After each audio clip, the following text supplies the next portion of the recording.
Welcome to Bunker BS. I'm Woody. And I'm Brady. And today, here we are with episode 7. We don't have a guest today. Our last couple episodes, we did have guests. We had Michelle, and then we had Jason. Came in, shared some great stories. But today, it's just Brady and I.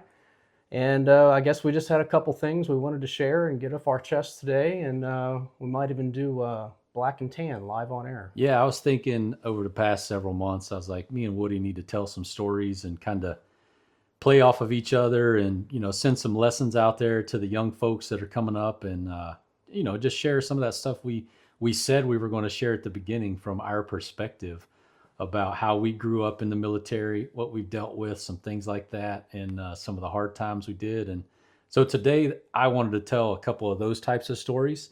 And I don't know if you're going to tell one or not, but we'll just kind of play off of each other today and go from that. Switching gears to the Black and Tan.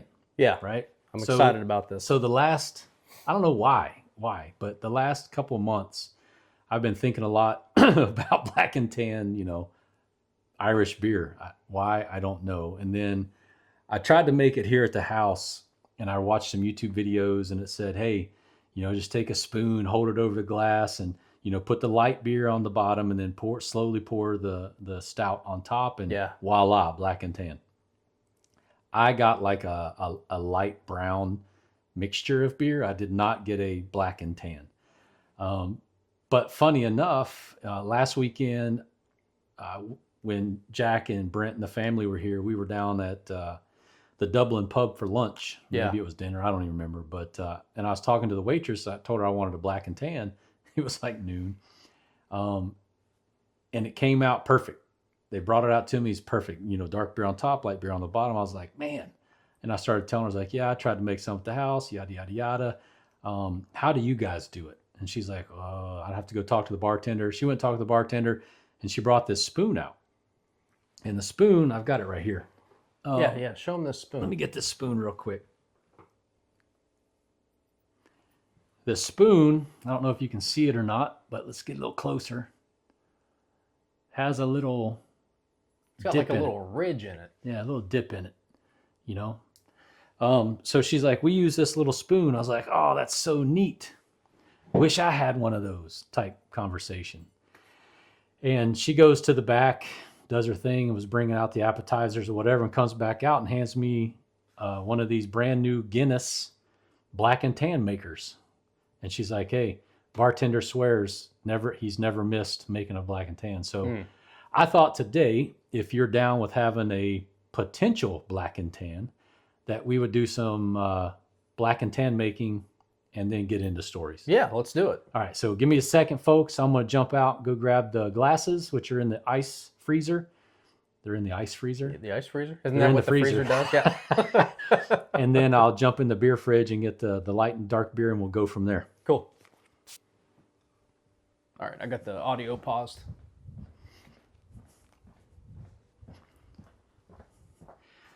I'm in the ice freezer. You can't see me, but I'm in the ice freezer. Yeah. Were you talking to me? I couldn't hear you through my headphones. No, I'm talking to the wireless mic. Oh, okay. Ignore Woody. I didn't pause the audio on the wireless mics. So nice frosty glasses, folks. Here, let me turn the audio back on. All right, we're going to use Harp. Harp. Okay. Harp. Well, while you're getting that ready, while you're pulling that out, getting us Harp, for somebody such as myself that considers myself to be a beer connoisseur, I don't think I've ever had a proper Black and Tan. I mean, well, there's some companies that make a Black and Tan bottled. Sure. I don't know how they would do that though. Well, now that I hear how this is done, I don't either. But I'm gonna use my new. Oh my God, you got all kinds of. I'm gonna use my. I think it's a moose horn. Yeah, moose antler. Moose antler. There you go. Yeah, a moose antler bottle opener to open the Guinness. Ploop. In case you needed sound effects, folks, that was a ploop. Now the Harp is the lager. The Harp is the light beer. Yep. And that goes on the bottom. That will go on the bottom, correct. Okay. All right, I'm back. Fully back. Now you can see me and all that kind of crap. All right, so let's test my pour skills with the harp. We'll do about half. The goal is half and half. Okay. Tell me when. Nice slow pour. That looks about right.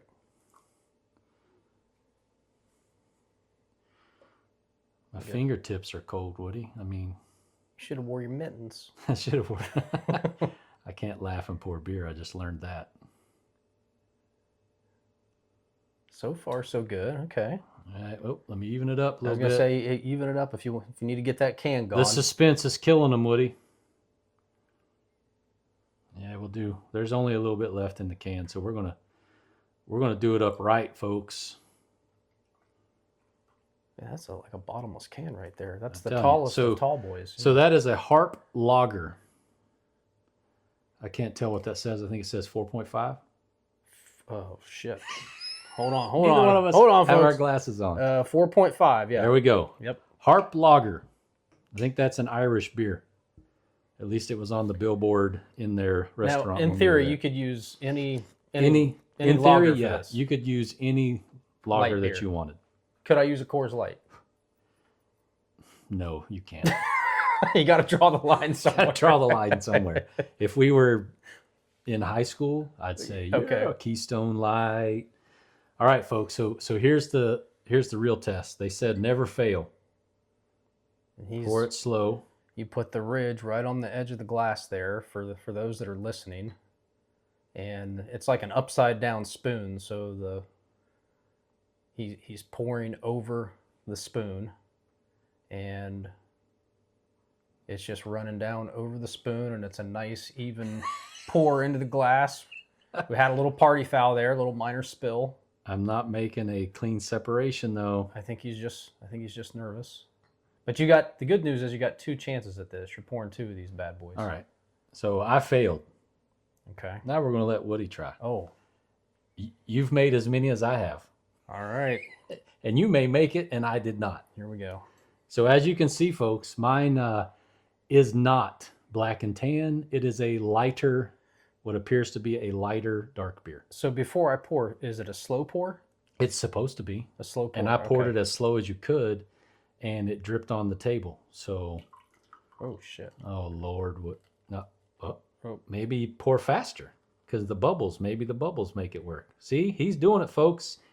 Oh, something's going on here. It's Oh. bleeding to the bottom. It's bleeding. Yeah, we're gonna have to practice more, Woody. You're gonna have to come back tomorrow. We'll try to make more black and tans. Damn. It started to work. Well, his is a little more black and tanny than mine is, but Well, shit. oh well. It all drinks the same. Well, let's at least see what it tastes like. Tastes like Guinness extra stout. Okay. But Well, to failed black and tan pours. failure. I call failure a learning opportunity. I'm sure Woody does too. Hey, that's pretty damn good though. It's not too bad. Nice and smooth. So now we know what we have learned in that failure would be maybe we need to pour a little faster. Yeah. Maybe we need to angle the spoon a little bit or something. So I don't know how many black and tans we're going to try to make on this episode, but probably just the one. I might try to make 7 or 8 more later today. I don't know. I mean, you don't have anything to do, right? Yeah. I just got to pull some Rose of Sharon root balls out. Ooh, what's Rose of Sharon? So Rose of Sharon is like this bush tree thing. Okay. And it was way overgrown in the backyard when we moved in, and I hadn't done anything with it since we moved in 2.5 years ago. And we want to do some different planting back there. So I Okay. trimmed all the Rose of Sharon bush trees down, and some of them were probably 15 feet tall. And they're Really? pretty. They're pretty if you keep them in shape. Yeah. I did not keep them in shape. Yeah. So last year, before winter, I cut them all down to about 2 to 3 feet of the stem. Mm-hmm. And this year it's pulled the root balls out, and I did about 7 or 8 last night. I've probably got about 15 or 20 more to do. Oh, wow. Yeah. You've developed quite a green thumb since you've moved to Ohio here. So it's Or Julie, maybe man. maybe this is something you always had, a talent you always had. It's But Julie. Julie has really inspired me to do this gardening thing because that was one of her main objectives when we retired was to have a garden. yeah, And I'm not like a vegetable garden, but and we've got some blackberries and raspberries out back. But if I showed you the picture out there, it's just we haven't done anything with it at all. Excuse me. But we've done a lot to the front. Last year was mainly the side of the house. We put a bunch of oak leaf hydrangeas in, some hellebores. We just put some new hostas in. I for the first time ever in my life, installed drip irrigation. For all you out there that stand and water your flowers or your gardens or whatever, I'm going to tell you right now, do drip irrigation. If Brady McCoy can figure it out, you can figure it out. I don't stand outside for 2 or 3 hours a week, watering everything. I just have it on, it's called a beehive Bluetooth timer. yeah. And I set up water 3 times a week for 40 minutes to an hour. And it comes on Monday, Wednesday, Friday, drip irrigation to each of the bigger plants, and then just general watering to the flowers and whatnot. And it does it itself now. Really? Now all I got to do is like water the pots and things like that. But I've recently just ran drip up and into planter boxes and things like that. So there's very few things that we have to stand and water now. It does it itself. That's pretty cool. And what I've noticed is we were obviously not giving things enough water, standing and watering. Yeah. Because things are growing so much more and better now. And it's not even May yet. So you've noticed a difference. There's a huge difference with regular, consistent amounts of watering. Well, real quick, give us a cliff notes on what is drip irrigation. I don't even know what this is. So drip irrigation is basically, for me, it was trial and error. I watched videos, yeah. But take a regular garden hose and you cap the end of it. Okay. And you run that through your garden. You just lay it out in your garden, and you take this. It's like a little hole punch for paper. You punch a hole in the garden hose, and you stick this little doohickey in there, and you connect. And that's a 1/2-inch garden hose, or they call it feeder hose. And then you poke a hole in it, put the transition into it, and you put a 1/4 inch onto that, and you run it to your flower or whatever you want it to. And the water comes on, it fills that hose up. It doesn't go anywhere because it's capped, so it forces it out that 1/4 inch tube to the flower. I see. And on a timer, it literally waters itself. Interesting. So then if it's on a timer, Yep. do you have to have your faucet It's in on the on position all the time? But the timer controls that too. So I have on this side of the house for the main garden and the side of the house, I have a 3-prong 3-way spigot thing. Yeah. I forget what it's called officially, but this drip irrigation is on one, and I have a 2-ply coming off of that. So one route goes out to the front garden, one goes out to the back garden, stays on and open all the time. Yeah. So the faucet is always open.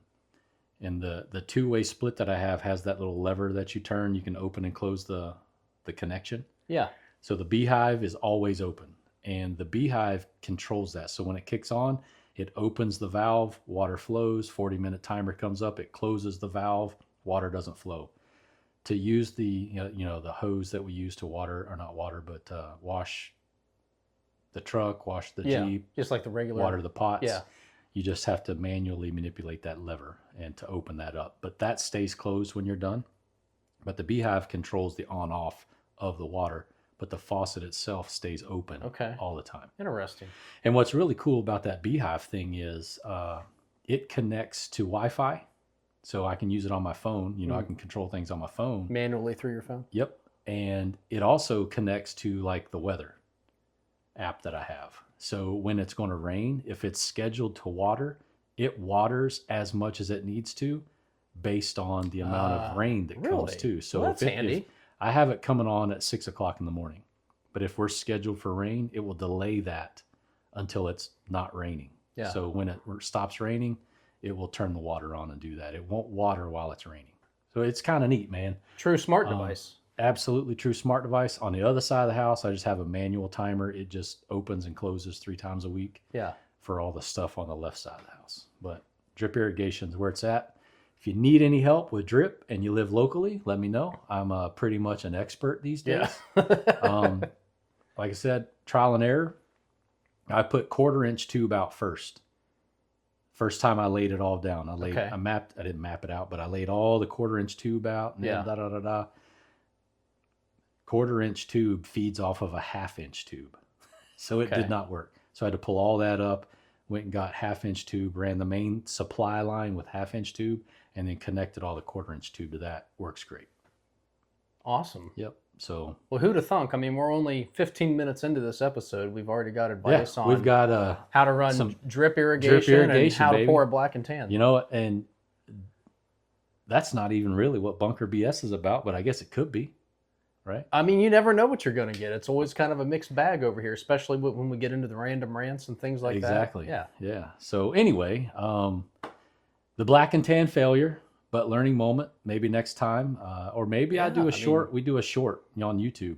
Oh yeah. Maybe we give a 30-seconder when we figure it out and we say, hey, you know, last time we failed making black and tans, this is what we did to fix it. We figured it out. And here's how you do it. Yeah. Delicious though. I honestly really enjoy it. I probably haven't had a beer in about a month. Maybe since last time I was here. I was telling Woody when he showed up today, I mean, he was sitting by the pool table, you know, all hulked up. And I was like, you been working out, man? He's like, well, yeah. I was like, well, you can tell. Well, thank you. Yeah. You can tell. I was like, I don't know if you want to drink a beer today. I want to drink a beer because I have not been working out. I care about my health and fitness, but it's about fitness, black and tan down my throat. Oh, there you go. I see what you did there. Well, anyway, real quick, let me just tell you what I did. First of all, thanks for noticing. Small adjustments. So I've been, like, since I retired, I've always been a weightlifter, but since I retired, I've been running less, doing much less cardio and much more weightlifting. Totally track. And I've been lifting heavy. And I just kind of reached a point where I just plateaued off. Like I couldn't make that 2.5, 5 pound increase week to week on that particular exercise. And I wasn't growing. And so, you know, I wasn't necessarily looking for a solution per se, but I did run across a couple things and I was like, oh, I think that's me. You know, you got all these fitness influencers out there, and I ran across a guy who was like, hey, if you've plateaued, if you're using barbells, maybe switch to dumbbells. Yeah. You know, that'll activate those smaller stabilizer muscles. I was always a dumbbell guy. And lighten your load up a little bit. You know, you don't have to overhead press 800 pounds when you could, you know. Damn. Get a similar effect with a pair of 30-pound dumbbells and maybe a few more reps. So I kind of went to lower weight, higher reps, using the dumbbells a little bit more, and then I kicked it up a notch with a little creatine supplement.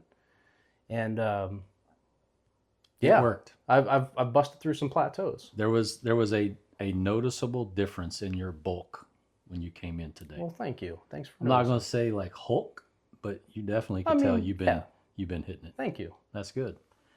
So we've learned drip irrigation and how to bust through a plateau. And we ain't even got to the stories yet. Jeez. Man. Bunker BS. Yeah, y'all. talk about making gains. Anyway, so like I said earlier, what we wanted to talk about today was I've got a couple, and from my view, my perspective, my opinion, stories on some things that altered, changed, I would absolutely say significantly impact my life and multiple others at two different stages in my career. Early in my career, and I don't want to say towards the end, but towards the end of my career when I was a senior master sergeant, that I want to kind of talk about today. And what I want to try to do with those stories is kind of have you help me communicate how those things helped me get where we are today. Yeah. You know, and how to rebound, how to take, you know, some hard lessons and basically just be better.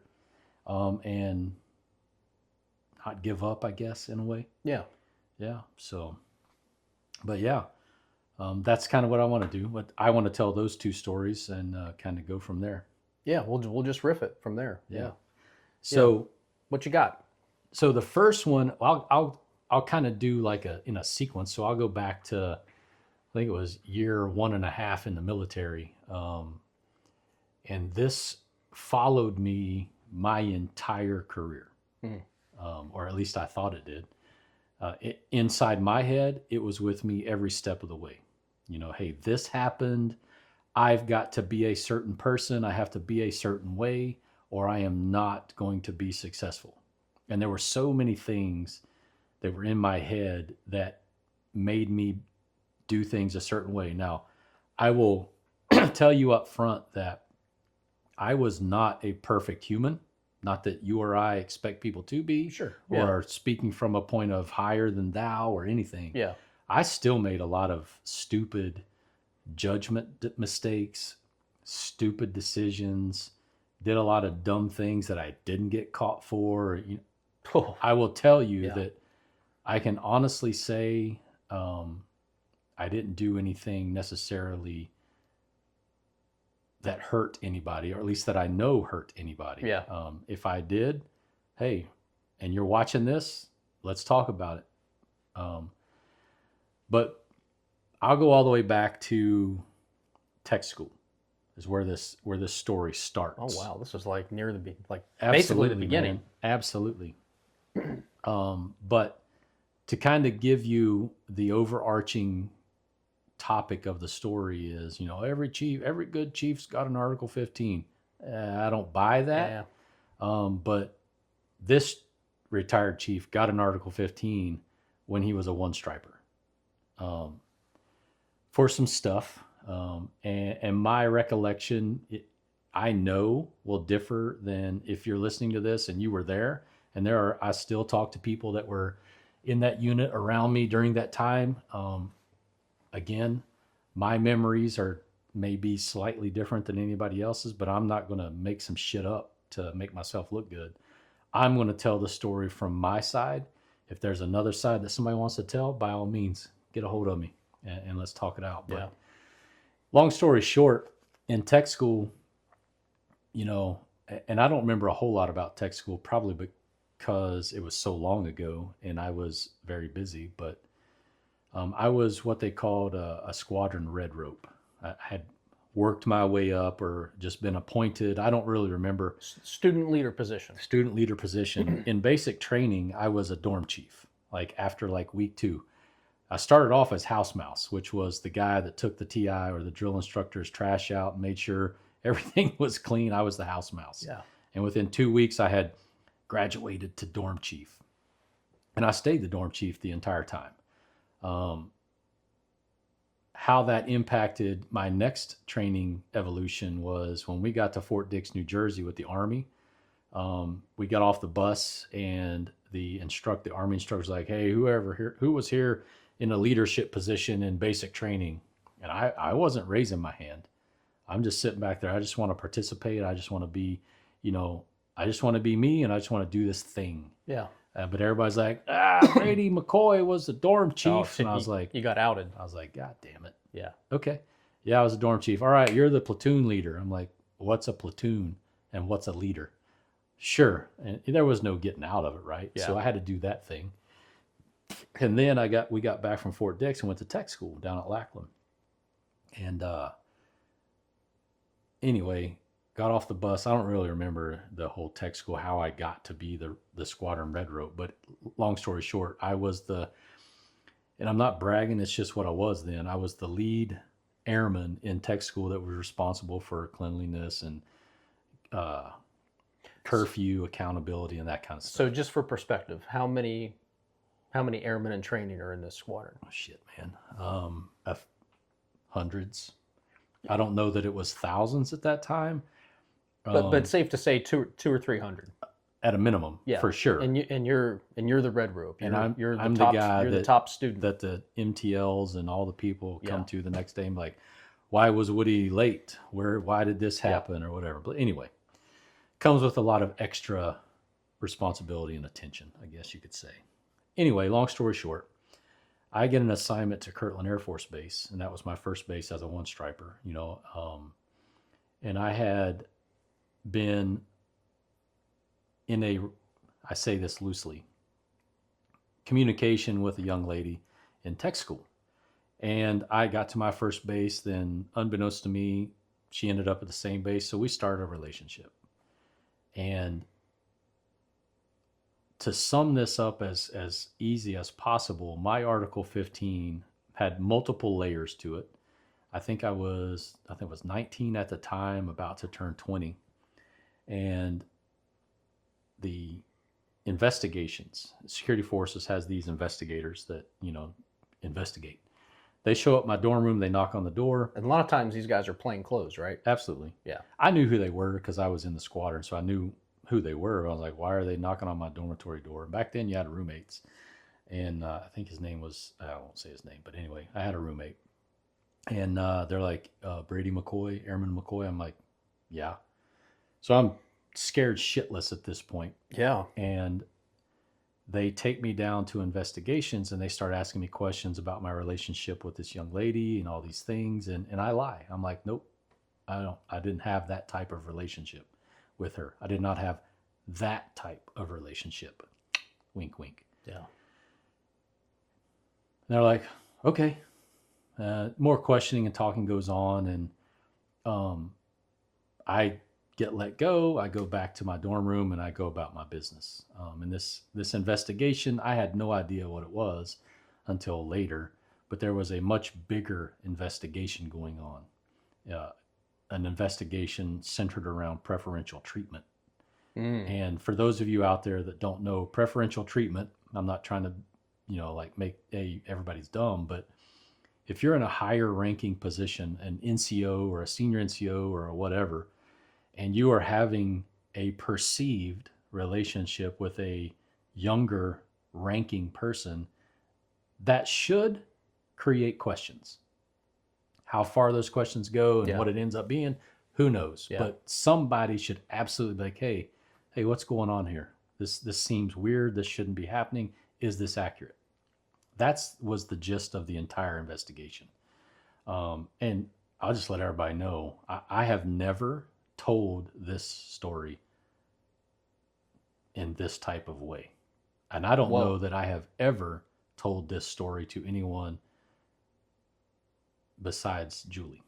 Well, I've never heard this story. You and I have been friends a long time. And we've had a lot of beers. It's not one of my proudest moments, but it did create what I became for a lot of different reasons. Anyway, investigation goes on, things happen, and Brady McCoy gets an Article 15 for two reasons. One of the two reasons was what is commonly known as adultery. And I was like, well, I didn't even know what adultery was when I was 19, to be honest with you. But what I didn't know is the young lady was married in a different state. I didn't know that. I didn't ask any questions. I had zero idea. But whatever, that was part of it. And the other part of it, which is what really got me, that part was important. That helped me think of a lot of different things. But the main thing was I had lied about having that type of relationship with that person. Yeah. Nope, I didn't do that. Based on, the barracks lawyers and everybody saying, don't say anything. They don't have any proof. Right. Blah, blah, blah, blah, blah. And then, that ate at me for a very long time. And I went in and basically self-reported like, yeah, I did do that thing. That's how much it bothered me. Do you think that helped you? I do. I absolutely do. Because I'm pretty sure it would have came out anyway in the long run. But I had already done the thing. I had already signed the form saying I didn't do it and all this stuff. And I'm not making excuses, but I was scared to death, man. I had never been in trouble in my life. I didn't live, from, I don't want to say it wasn't backwoods, West Virginia, but a small town in West Virginia. I think the only thing crazy that I had ever got in trouble for was I snuck out one night and the local post office had been vacated and we were swinging around the flagpole on the string. That was about as bad. That's the worst thing you ever did. Yeah. Well, and here's the thing that too. People know of. at that stage in life, 19 years old, at that point in your career, tech school, as a young airman, you don't understand at that point, like, yes, integrity first. You don't. There's that part. Maybe you haven't internalized that yet. But then there's also like, you don't understand what big Air Force is capable. Like, they're big brother, man. They're going to find out. And I'm sure, fast forward 2 years later, and some of the folks watching and listening, as an NCO, senior NCO officer, you run across young airmen doing silly things. Absolutely. And then lying about it later. And it's like, you always find out the truth. You always get to the truth. You do. And at that stage in your career, like you said, with the dorm lawyers, man, you just don't understand. Big Blue's going to find out. Yep. I didn't know anything about, Area Defense Council. Yes, I went to ADC. They did all the things that ADC does, this, that, and the other. But I had several people in my corner because, long story short, I got my Article 15 and the things happened, and I got held accountable for the things that I did personally, my fault, my decisions. I had to own those things, right? And I decided, unbeknownst to me at the time, I talk a lot about ownership and integrity, all these things now, because we all evolve, we all grow, we all develop differently at different times. I would say back then I was very immature. Yeah. Oh, yeah. As many 19, that's not an excuse, right? Yeah. That's just me, knowing and knowing that, hey, back then, and I used these things, right, as I progressed through the ranks, through the senior NCO tiers. I was like, okay, never forget those things that happened to you, when you're talking to these airmen these days. And I think that helped me a lot, but I was set to deploy to Qatar. They call it Camp Snoopy or whatever. I was one of the first ones into Qatar, but before I could get to Qatar, I had been relieved of duty. I was not able to arm up. I wasn't able to go to work. I wasn't able to do those things. All I was able to do. So this is, you get the Article 15 in tech school. No, Article 15 was at my first unit. Oh, that was at your first unit. So let me clean that up a little bit. Yeah. I'm past tech school now. I'm at Kirtland Air Force The Base. Relationship was in tech school. And it continued when we were both at the same base. Gotcha. Okay. And then things went down. I get my Article 15. There was a bunch of people involved in this thing, right? I'm speaking from my side. But when those types of things happen, you get, it's called ROD'd. I got relieved of duty. You can't get your gun. You can't go to work. You don't wear your gear. You don't do these things. And my jobs at the time, while things were being figured out, were clean the bathrooms. No problem. That would be the cleanest shitter you ever shit in. I can guarantee it. Yeah. Pick grass and weeds out of the cracks of the sidewalk back when, you could do those things. Yeah. And then I spent a lot of time over in the warehouse at the S4, the logistics section, stacking and restacking and organizing and helping those types of things. All the things that nobody wants to do on a daily basis, that's what you do when you're relieved of duty. And this is probably also on an extended duty day. Absolutely. If I had to guess. So this was extra duty. Extra duty. Yeah. But I say the worst, but the best part of it all was when I worked at Kirtland, I was a security troop. I worked at the underground WSA, a weapons storage area. And my lifelong, to this day, rest in peace, Jimmy D. Allen was my mentor. As soon as I met him, I wanted to be like him in the military. But initially, it was a little rough because in this time frame when I'm relieved of duty, we have this thing, it's called Munns Hall Road. So if the WSA is 1.5 miles that way, there's a 2-lane road that leads to it from the main road. Mm-hmm. In order to get there, you have to go up this 1.5 mile, 2-mile road.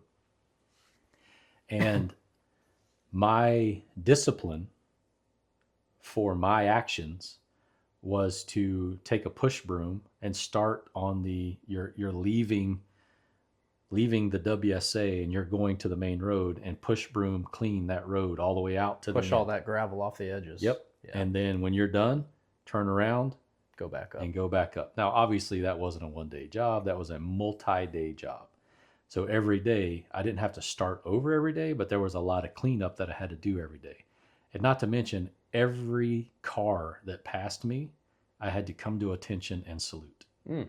Now, that event, that disciplinary action taught me a ton. One, I respected Jimmy D. Allen. Even though I didn't like him in the moment, I respected that because I had done something. Was I pissed? Yes. Was I cussing? Absolutely. I think you should be able to, you got to get it out some way. Yeah.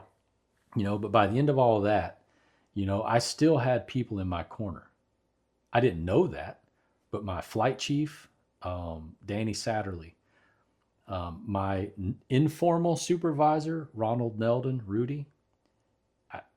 If Rudy hadn't been there, shout out to you, Rudy, I don't know that I would have made it in the Air Force at that point. So I owe that man more than he'll ever know. And anyway, I don't want to get emotional talking about Rudy, but and he's one of those people that I don't talk to him often. Yeah. But I know that if I ever needed anything from him, all I would have to do is call him and he'd be there, and vice versa. Anyway, maybe a good guest to have on down the road. He's a Cobar Tower survivor too. Oh, okay. But he's getting ready to move to Tennessee, but that's neither here nor there. But is he around here? He's in New Mexico currently. Oh, okay. But what I didn't know behind the scenes was, and this is part of the lesson. The reason I wanted to tell this out there, so people could hear it, is I didn't know at the moment because I was too busy in my own head. But my flight chief, my informal supervisor, and my officer in charge, my flight commander, they were all fighting for me behind the scenes because they knew truly what kind of person I was based on my work ethic at work. Now, I had been on flight for so this happened early 96, and I came in 94. So, and I got to Kirtland in May of 94. So I'd been there for about a year. Oh, yeah. So you had a well-established reputation. Yes. Yeah. My work ethic, my all those things were, unbeknownst to me, very recognized by my flight leadership. So when all this went down, and oh, by the way, a week or two before all this went down, I had just gotten awarded Airman of the Year on the stage at the theater. Yeah. So all these things are happening to me. And, you can imagine, and again, this is all hindsight so that people out there that may be experiencing the same things can think of these things, but you just win Airman of the Year, so you're high on those types of things. You are who you are. Your work ethic is what it is. You're proud of what you do. You love what you do, and all these things. And all of a sudden, all of that shit is crashing down on you. Yeah. And you don't feel like there's anybody in your corner, but you think there might be. Yeah. But you don't know that until this whole deployment thing comes up.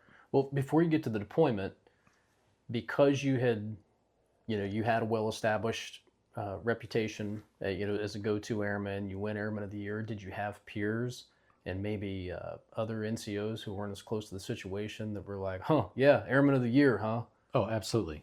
And now, I don't remember if anybody said those things to my face. I don't recall that because I've never been a funny, ha-ha, bullshitty kind of guy. Yeah. I always have been who I am. So even as a one striper, I don't think people were scared of me, but I don't think people were brave enough to come and say that shit to me. If that makes sense. Yeah, it makes sense in the sense, like you said, not that you're like a tough guy, but you have this reputation of, like, if you're going to go at Brady, you better have your facts straight. Yeah. You better have your shit in order. Yep. Yeah. So there was a lot of that going on. But what really helped me turn the corner was my Ronald Neldon, Danny Satterley, and my flight commander.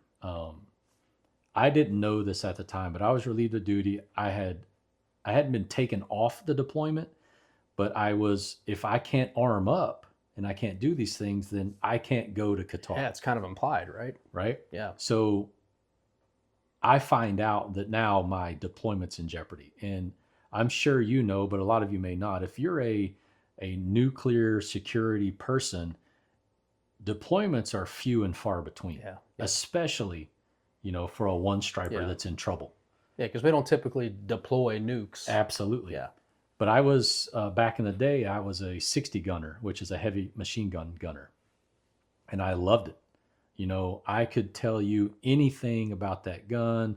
There wasn't like an expert certification for it, but I was very good with the gun. I loved the gun. I could tell you anything about the gun. I carried the manual around in my bag and read it, was excited about reading the user's manual for the M60. Yeah. People used to make fun of me like, you got the M60 manual out again, McCoy?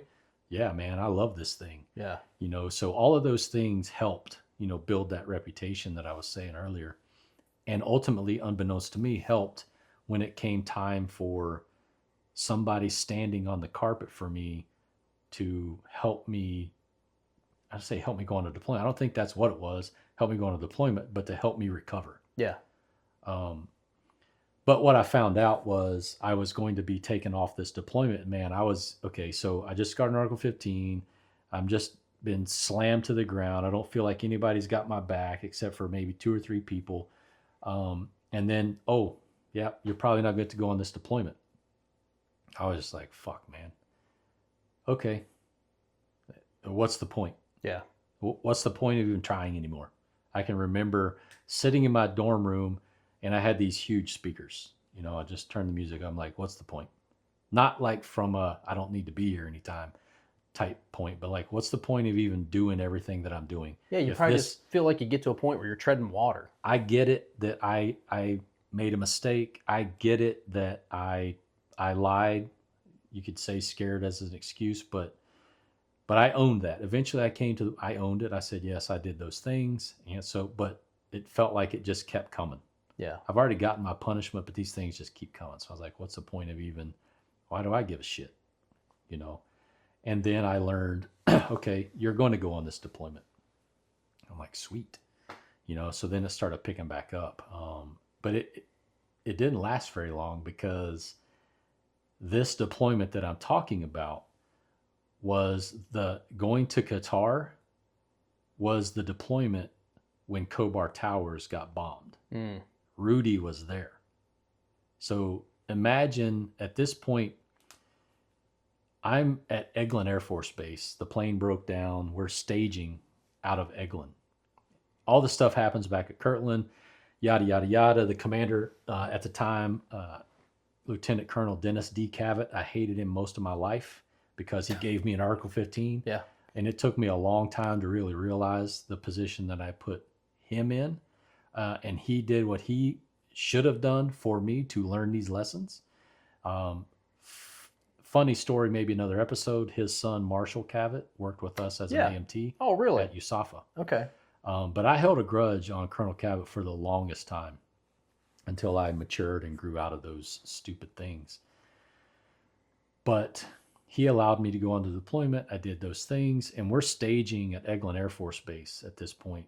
And, we're in the holding room. We're getting ready to get on the plane. It's been fixed. And I'm not shitting you, Woody. On the screen, CNN is on, and this news report of this thing that's been bombed comes up. And we're all like, what's going on?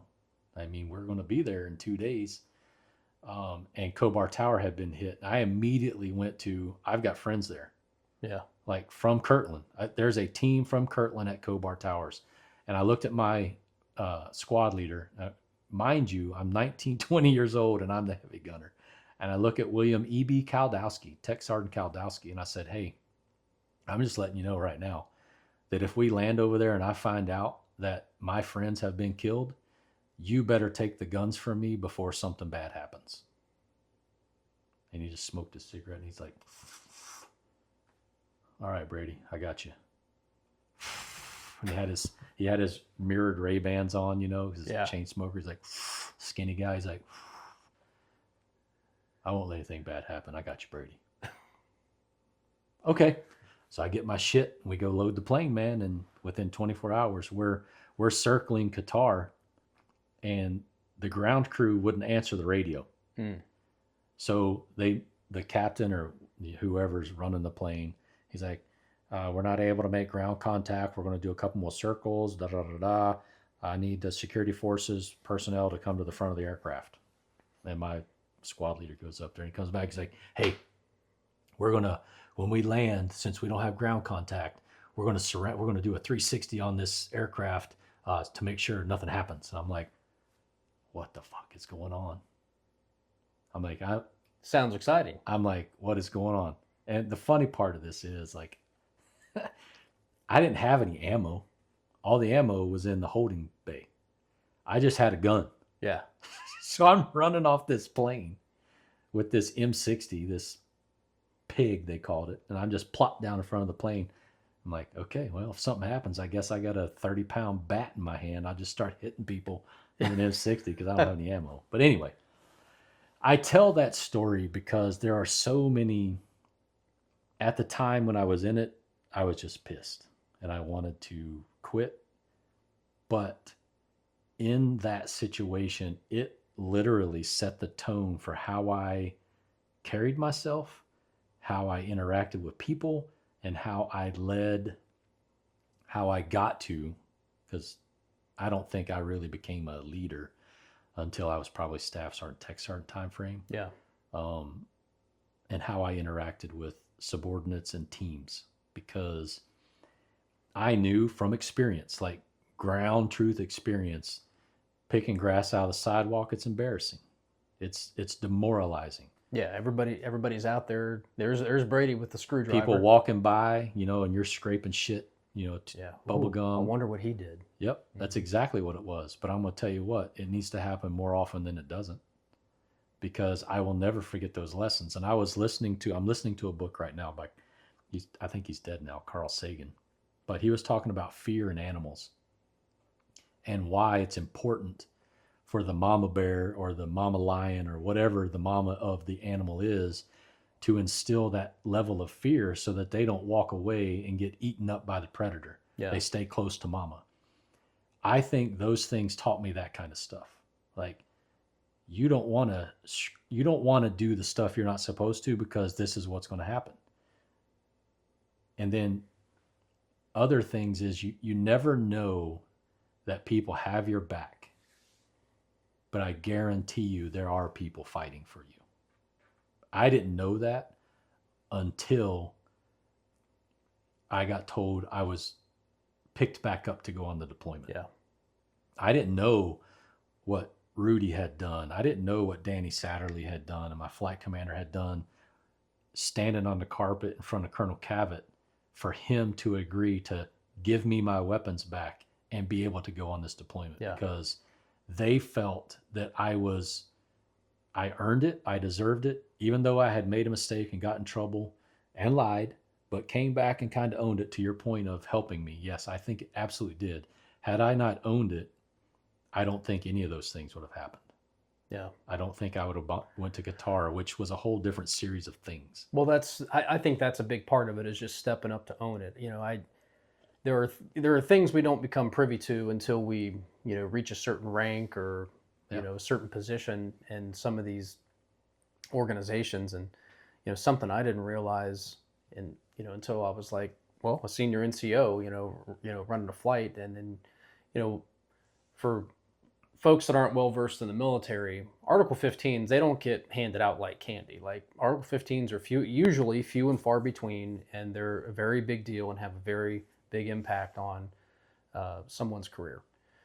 And what I didn't realize, that for folks who just made bad decisions, who were otherwise good airmen, I was opened up to a whole new world, because I would have airmen get served in Article 15, and maybe they were a Brady McCoy type. And I had the commander, I had the first sergeant, I had the chief, coming to me on a regular basis. How's he doing? Yep. How's he responding? And typically, if they're responding well behind the scenes, there's a plan for this person. Yep. Like, okay, team, let's huddle up. He's doing well. He lied, he stepped up, he owned it, whatever. Now, how are we going to get him rehabilitated and get him back on the right track? And that's what I didn't know about. And those are the things I didn't know, right? Yeah. I didn't know that an Article 15 was a rehabilitative tool.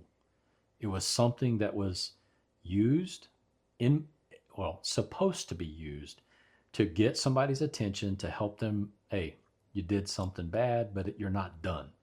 Depending on when you get it in your career, of Yeah. course. But as an airman, it is typically supposed to be used as a tool to help you realize your mistakes, Yes. learn from it, and progress. Yeah. It's almost like a lower level plea deal because, again, for those that aren't as well versed in military justice system, if you get offered an Article 15, the alternative is they have enough for a court martial. Yeah. Like you would not be getting Article 15 if they could not also take you to court martial. So, you could have probably declined the Article 15 and gone to court martial and taken your chances. But it's almost like, yeah, let me take the Article 15, kind of take my lumps, take my additional duty. And that was part of the ownership part, right? I knew that these were my decisions that I had made and that I did that. Yeah. There was absolutely no point in refusing and creating this other thing when other people did that. Not Yeah. everybody owned their shit. Yeah. But I was just like, hey, I just want to get this behind me. I have learned my lesson. I don't need to learn it for the next 3 months. You got me. I also, part of that punishment wasn't just picking up grass and cleaning toilets for other people and those things, but I also got my suspended bust and half my pay taken for a couple months. So it was rough. Yeah. Now, Mom, if you're listening to this, I've never ever told you this story, but I'm okay. It was rough then, and I'm not a huge communicator, and confide in people. So this is huge. I've never told my family this story. Well, that is huge. You made me think of something else though, because you said that you let this in your mind from a cognitive perspective, you kind of let this follow you around 100%. where you felt like you had to be, a little bit better. Absolutely. Go the extra mile, do the extra things, be that much more disciplined. It makes me think of that scene from the original Top Gun where Tom Skerritt's character, Viper, is having a mentoring session with Maverick, and he's telling Maverick, like, hey, because of who your dad was, because your dad was this asshole cowboy, had this bad reputation in the Navy, you carry his last name, so you have to do things that much better, if you're going to go anywhere. And, probably the same type of mentality. I always, and I won't say that I had it, and it's not why I joined the Air Force. That's a whole different story. But I would say probably early senior airman, late senior airman time frame, I decided I wanted to be a chief someday. Yeah. But I knew that I had an Article 15. And there were people that told me it's impossible. You won't make it past Master Sergeant with this Article 15. Yeah. But I was determined, right? So I don't want to say every day, but damn near every day, everything I did was to negate anytime that folder opened, that Article 15 being on the left side, everything that I did was to negate that Article 15. Yeah. And I said it the other day in the Bunker Bullshit short about the Winter Guard Invitational and how the high school, my grandson's high school, brought the receipts. Yeah. If you were going to hold that Article 15 against me as a one striper when I'm a tech sergeant or a master sergeant or a senior, then you're going to have to tell somebody that for this one incident, these 500 things don't negate that. Yeah. That was my mentality. Well, and it just goes to show you, and we've talked about it on here before. There are so many freaking people, some of whom who've never made chief, will tell you that it's a straight line to get there. And if you deviate from that straight line, it ain't going to happen. And, making chief or whatever your goal is, there's probably not a straight line to whatever that is. Yep. There's bumps in the road, there's detours, shit happens, other obligations, where maybe you have to take your focus off, to take your eye off the prize for a moment to focus on a family thing or whatever that might be. Sacrifices, this and that. And we've seen a lot of good people over the years who were told they'd never make chief for a variety of reasons. Yep. Make chief or achieve whatever their goal happens Yep. to be. Not everybody wants to be a chief. Yep. There's other goals to make besides making chief, right? The moral of this story to me, at this stage of my life, and the reason I wanted to tell this story was if you decide that you want something, only you can prevent you from accomplishing it. 100%. Period. Would it have been easy when I was standing outside in New Mexico on a Monday at 1 o'clock and 105 degrees, picking grass out of a sidewalk to say, F it? Yeah, it would have been. Yeah. Could I have? Absolutely. Did I? No. Yeah.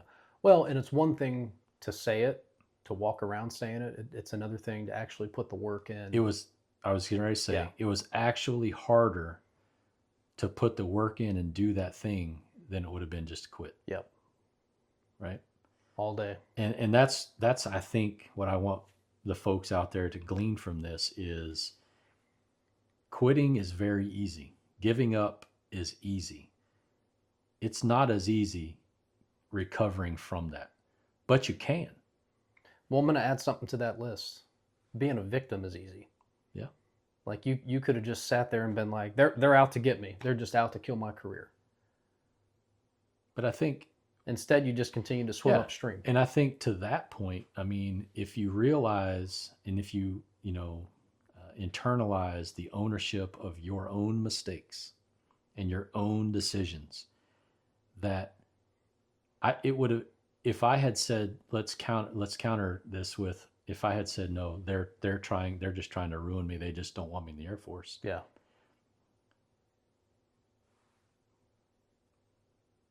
Me owning that doesn't allow them to do that. That's right. It puts it all on me. And then if I walk in and say, you know what? Yep, I lied. Yep, I did that thing. I'm ready to accept my punishment. They don't have anything to say. And nobody can say that. It's kind of like that scene from How You Like Them Apples. Oh, Matt Damon, Good Will Hunting? Good Will Hunting. Yeah. When he walks up to the screen, he's like, how you like them apples? I Yeah. was like, I'm owning it. How you like them apples? And the guy's just like, okay, yeah, you got me. Well, it's just, if you're a spiritual person and, Catholics go to confession, if you're a seedy person, maybe you've been involved with blackmail or, it just comes down to, I'm going to cliche it up here. The truth will set you free. Yep. If you're honest, you put forth the effort, you tell the truth. I mean, nobody has anything on you. Yeah. And I think when I did that, it gave me, even though I had made bad decisions, making that decision started the rebuilding of my credibility. Even though I was just an airman, I think that helped me, to your point. Yeah. I mean, it absolutely did, because I think it showed who I truly was. I wasn't a liar. I mean, yes, I lied, but truly, I wasn't that person. Here, if you had never let your conscience come to the surface and you had never gone to them and said, I want to change my official stance on this, I wasn't completely honest. That's, what am I trying to say? That you stepping up to own it, albeit a little bit later, speaks to the kind of person that you truly were. That's your true character. I think so. I mean, I don't know that I don't know that I knew that then, and No. I'm speaking it now because I've read all the books and I've lived these things and I've done these things, right? And we've been there, Yeah. we've done that.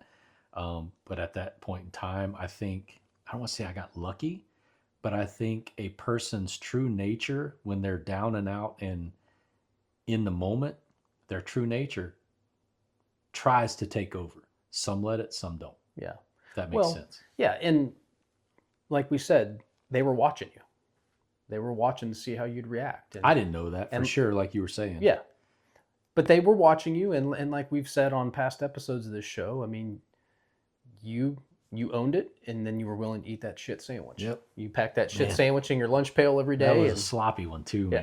man. That was gross. So but I gotta ask though, how did it come out that she was married? Did the husband find the out whole and report it, or- investigation, no, I mean, I don't remember, and I'm not 100% sure. I just remember that when they were asking me questions, it was like, did you know she was married? No. I don't recall there ever being a wedding ring, or I absolutely know that I never asked, like, hey, are you married? well, I don't know how it came out, but at that age, and the social habits of young people at that point, especially being so young, that's typically probably not a question that comes up a lot. yeah. Unless they're wearing a ring. Yeah. You And know? what the funny part of all this, I can laugh now, but the funny part of all this, to my knowledge, was this investigation thing that happened was multiple people. And if my memory serves me correctly, I was the only one that got any kind of non-judicial punishment. Was it because you lied? I think, I mean, do you think if you came Well- clean up front, that it just would have been like, all right, yeah, all right, probably Brady. not. Yeah, Probably not. But I was the only one that got Article 15 level accountability yeah. out of the 15, 20 people that were wrapped up in this investigation. Wow.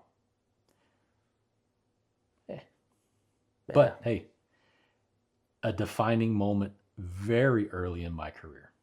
Yeah. I'm glad it happened.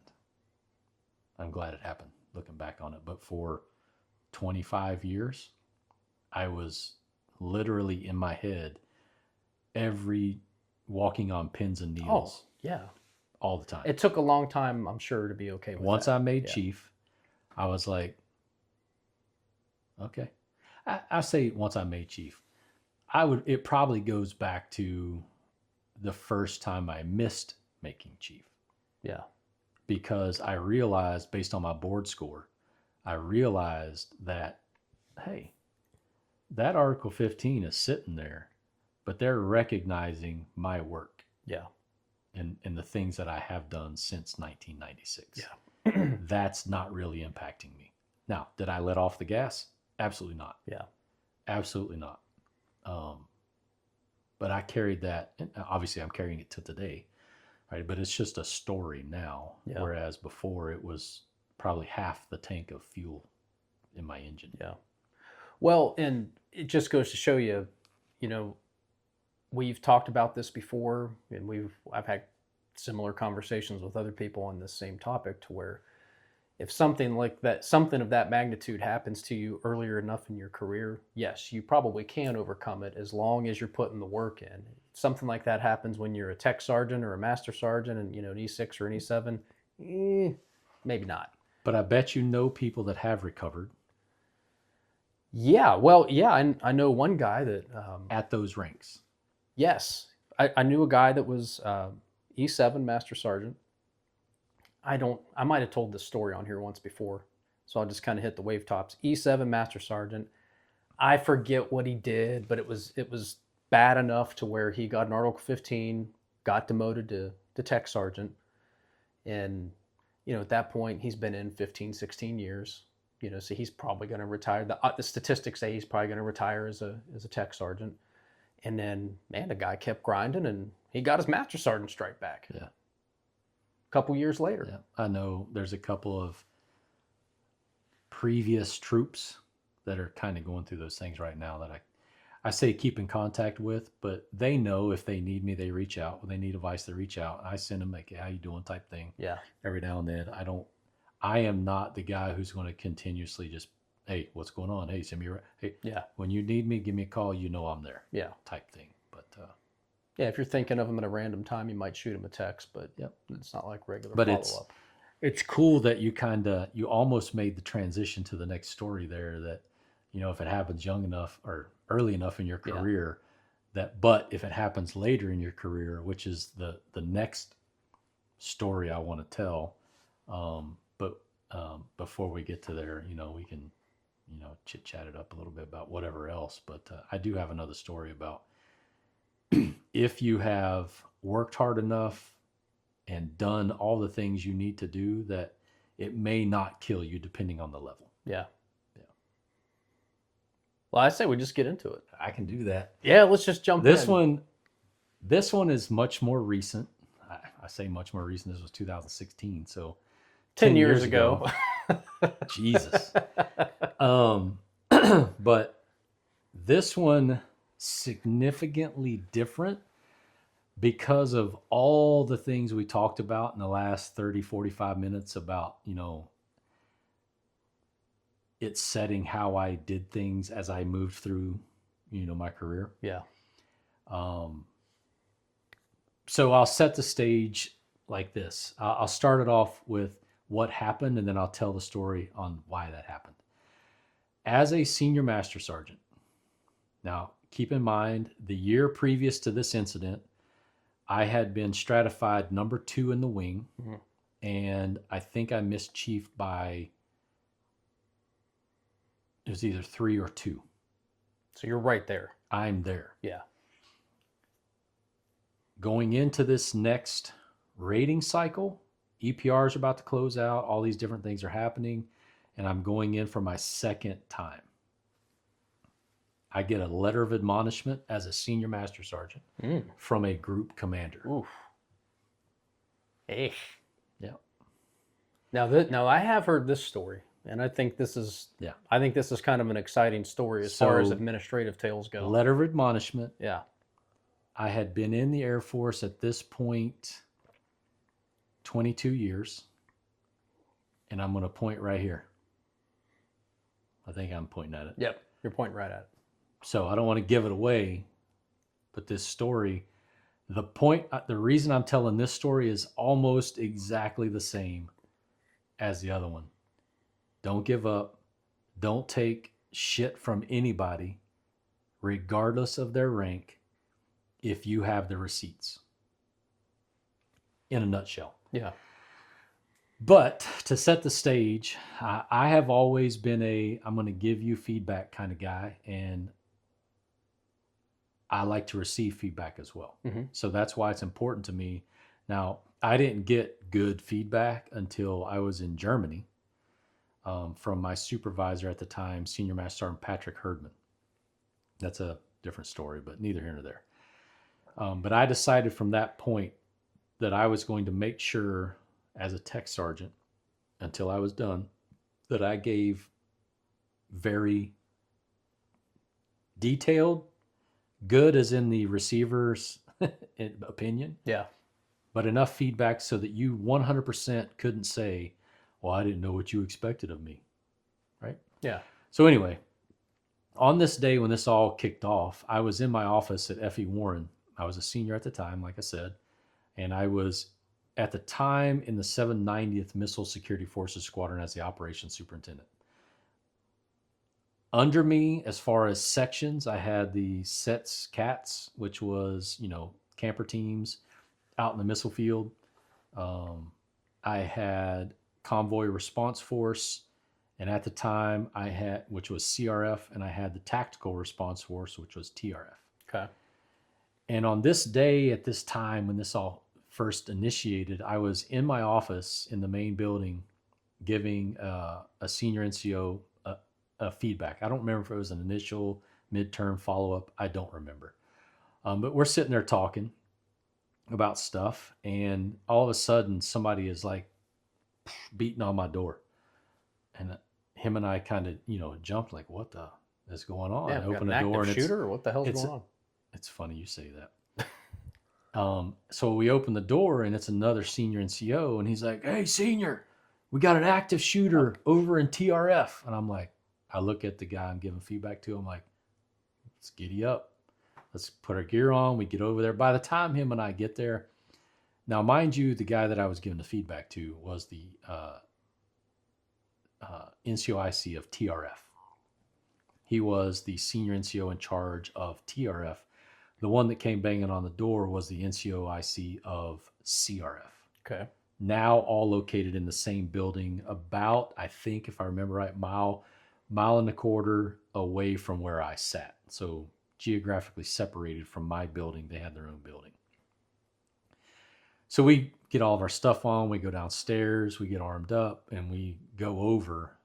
And by the time we get there, the law enforcement patrols already got there. They taped everything off. We're controlling the scene. Long story short, it wasn't an active shooter. What had happened was, in this building, now I was stationed at F.E. Warren for 6 years.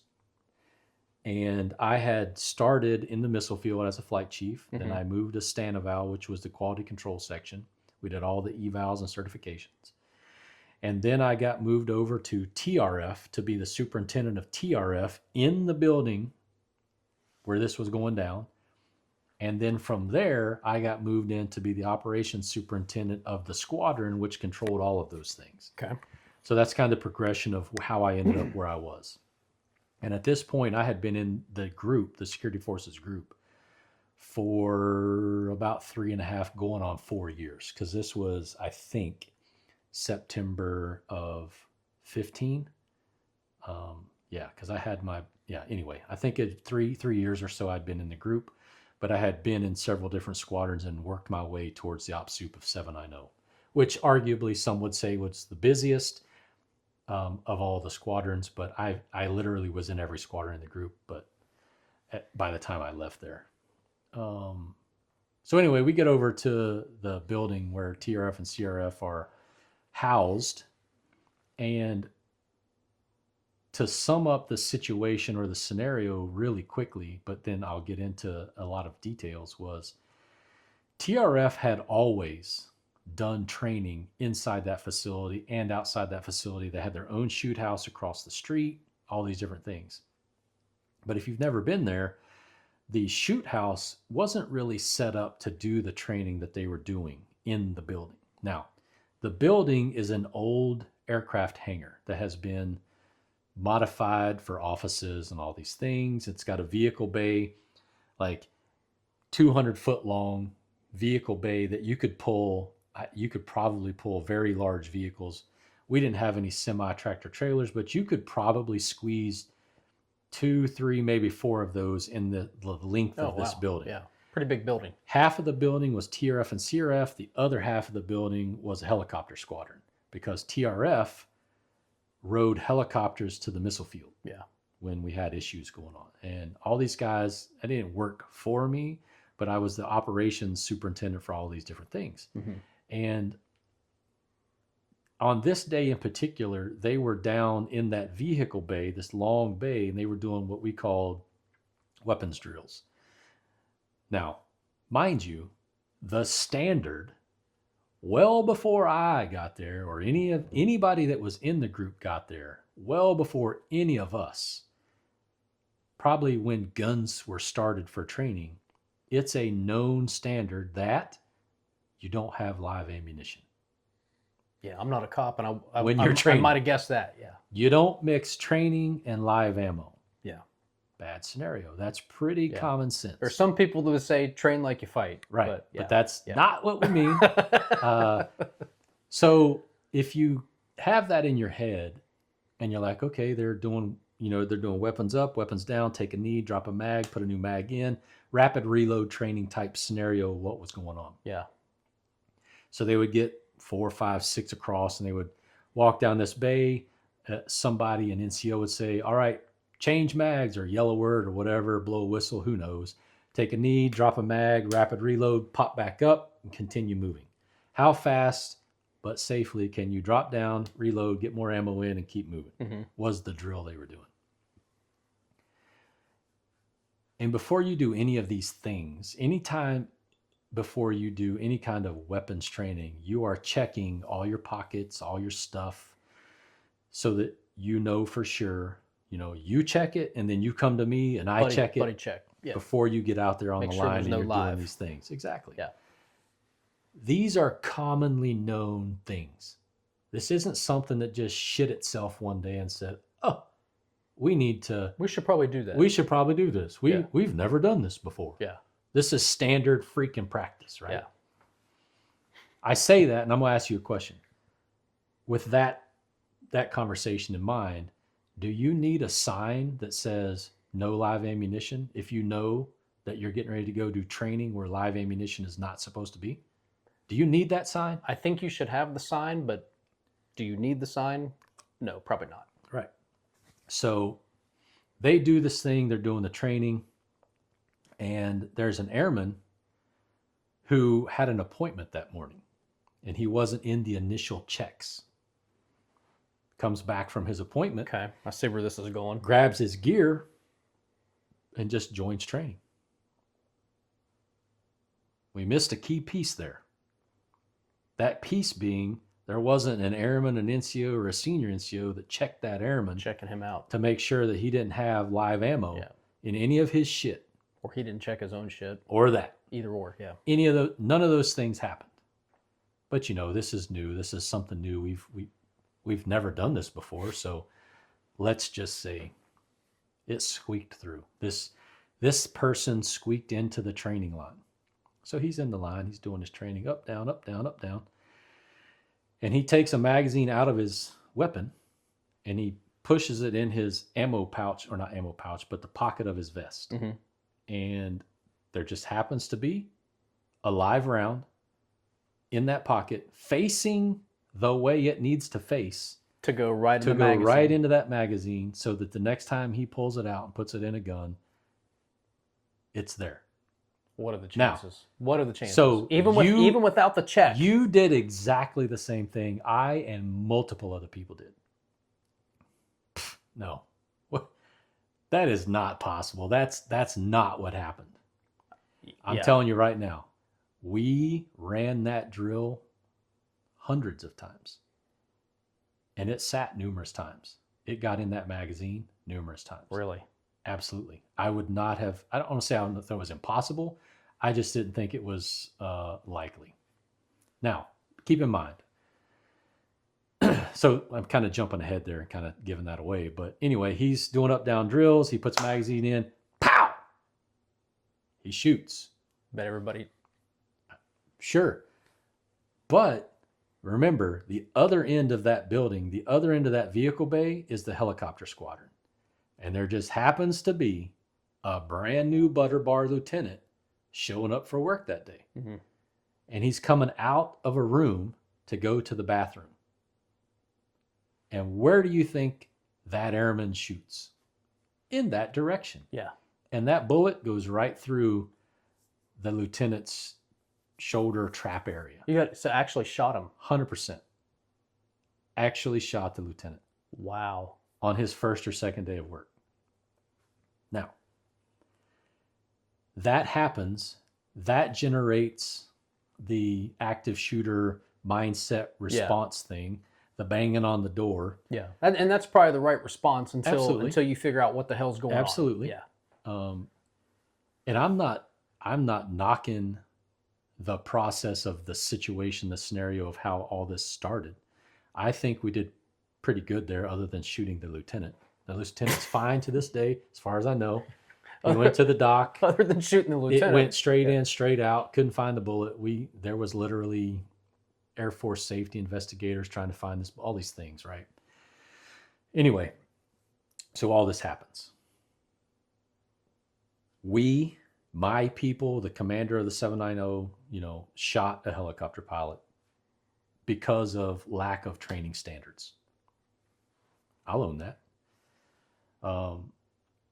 So fast forward 2 or 3 days. Obviously, this is an enormous deal. An enormous deal. Well, even in that moment, like the instant it happens, think about the number of people in that supervisory chain on the scene that are seeing their careers flash before their eyes. Absolutely. 100%. I would be willing to bet, and I'm putting myself in that room at that time, everybody there. Is thinking, Everybody I'm there going to jail. is thinking that. Yeah. Everybody's thinking that. Second guessing, did I do this? Did I do that? Everybody. Was that guy my responsibility? Yeah. Yep. Yeah. All the things that they should have done, I should have done those things, and everything they shouldn't have done and weren't thinking about, all those things, right? And instantly, and you can't take it back. And you can't. It's absolutely. So chaos in the brain, to say the least. Yeah. So you fast forward 3, 4, 5 days. I don't remember. And mind you, I had just come back off of my back surgery. I had been out for about a month and a half. Laid up in bed on whatever.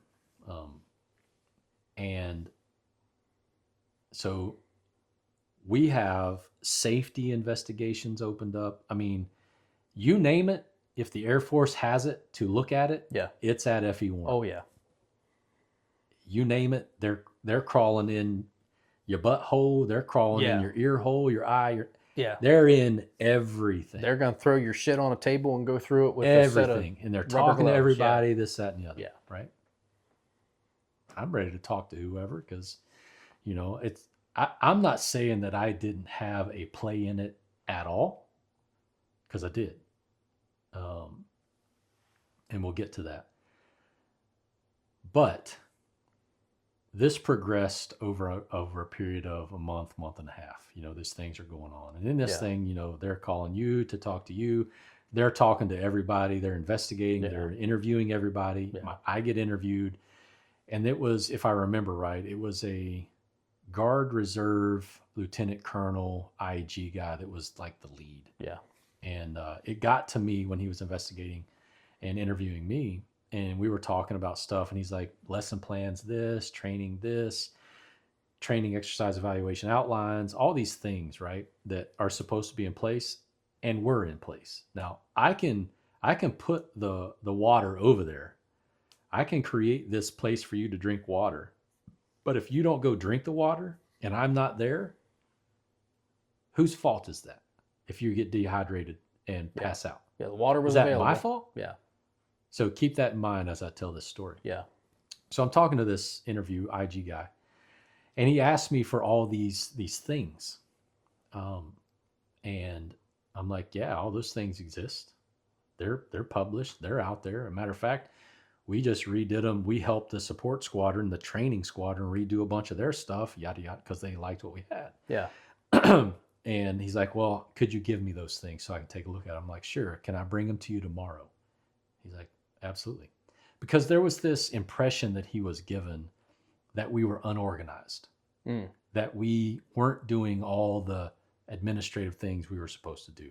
And I found this out later, and I'll tell you how I found out in a little bit. Just remind me if I skip it. Okay. But I said, hey, sir, can I bring you all that stuff tomorrow? He's like, yeah. If it's electronic, that'd be better because I'm using my laptop, yada, yada. I'm like, okay, cool. So I revert back to Germany, and a guy named Steve Arbona, who was another guy that I'm like, I want to be like that guy. Former recent command chief here at Wright Pat. Absolutely. The 88th Air Base Wing. Absolutely. Okay. And I watched him work, right? And he was, I mean, like, if you wanted it done, you want it done right, you watch Steve do it. So I was trying to mimic the things I learned from him. Mm-hmm. So I took a disc, back when we used discs, and I put all these things on a disc, and then I created a Word document, and I hyperlinked the title of all these things to the specific document. Nothing that I haven't done 100 times to help get things where they were supposed to be administratively, make it more efficient. Make it easier for him. All those things, right? Yeah. And I take him this thing and I give it to him. He opens it up and he's like, you did this? I was like, yeah. I said, it was easy. That's just something I do. And he's like, well, I had the impression that you were disorganized and unfunctional. I was like, really? That you were personally? Me. Or the unit? Me. And he's like, I was not expecting you to bring me a disc with all the electronic documents hyperlinked, blah, blah, blah, blah, blah. I'm like, it's just what I do. I don't know how to explain that. That's just what I do. I tell you that because that told me that there were a lot of, I don't want to say mistruths, but there were some things being said. There were a lot of things being said. So after that interview, I was like, you know what? I'm going to go talk to my group chief, because I need some advice. And I'm going to tell you, right, I won't say his name, but he was a piece of shit. And if you were there in that unit, you know who I'm talking about. Useless piece of shit. Not sorry. Wouldn't talk to me. Wouldn't give me any advice. Would not do anything. Because of the investigation? Don't know. Or just I assume. Personal grudge? Or I assume. But shortly after that, when I couldn't go talk to my chief because I couldn't talk to my chief in the unit because my chief in the unit was also in this mess. Yeah. And I couldn't talk to my commander about it because he was also in this mess. So I went to the group chief who checked out. Okay. Well, can I point something out? Something that immediately comes to mind is the mental health aspect of this. Yep. Like, there were none of those checks. When there's nobody, like when you have a stressful situation like this going on that you could potentially, even on the peripheral, be implicated in, through the chain or whatever, and you don't have anybody you can talk to, that's a problem. And I don't care if you're an airman, I don't care if you're a chief. Hence why I want to tell this story. Because there was a person that could have made sure all of us had those things. And that person didn't do shit. Didn't do nothing. But fail in his position as the group commander. My opinion. And I'll stick to that to this day. But not able to talk to anybody. Don't have anybody to go to get advice. So I'm like, I need to know what's going on. Nobody will talk to me. I'm kind of like in a corner. I'm like, am I going to lose my career? I'm not ready to retire, all these things. So I do what I know I am legally authorized to do.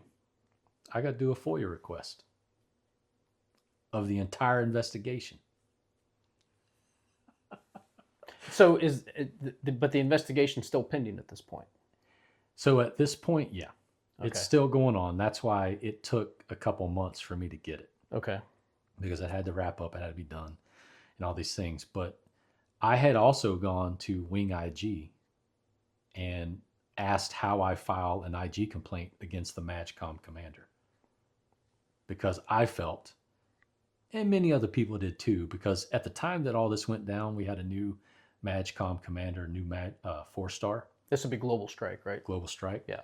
Who was very, like, in people's shit. Like, called commanders down to Global Strike, sent them home, and then called them back again. And I wasn't there because I wasn't a chief or a commander, but was told it was basically just ass chewings. I don't know. I wasn't there, but that's just what the rumor mill was. Mm-hmm. So I felt that there was a little bit of undue command influence pushing some of the agendas that were going on, because the reason I did a FOIA request, the reason all these things was when all this went down, there had to be accountability, which I understand. Sure. Right? But hold people accountable the right way and hold them accountable for what they should be held accountable for. Yeah. Don't make up a bunch of shit because you're a chicken shit. Right? So, mind you, when the accountability was being handed out, the commander, lieutenant colonel, the chief, the captain, myself, 2 master sergeants, and several NCOs and airmen were standing in the main hallway leading up to the group commander's office of the main headquarters building in line in service dress for everybody to see. There was no discretion. It's a spectacle. It's exactly what it was. And, so-and-so, come on in. So the commander goes in, and we're all standing there at attention, waiting to go in. He comes out. Next. It was just a fucking processing line. That's all it was. There was no caring about you as an individual. There was none of that stuff going on. It was just, I got to do these things, in my opinion, from my perspective, to save my skin as a group commander and show that I'm holding the line. Yeah. And I get that to some degree. To some degree, I do. But on most degrees, I don't, because yes, there were some failures in the thing. But the way that they handled it to me, I would never have done those things to the people that were involved in it. Commander goes in, leaves. Chief goes in, leaves. Ops officer goes in, leaves, and then it's my turn. They call me in. I'm standing there. Hey, Senior Master Sergeant McCoy reports as ordered. They give me the spiel. They push the letter of admonishment over in front of me and says, this isn't a mission of guilt. We just need you to sign acknowledging you received this. I was like, nope, I'm not signing it. And it was a very awkward silence. They weren't expecting that. They were absolutely not expecting that. And they're like, what do you mean you're not signing it? I said, well, this letter says that I failed to lead my airmen. I'm not signing that I failed to lead my airmen in any way. It's not happening.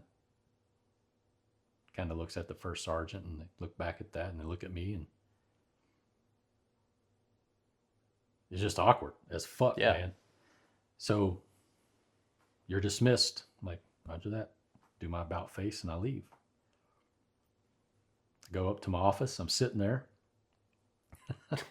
First sergeant comes up. He's like, Brady, what are you doing? Yeah.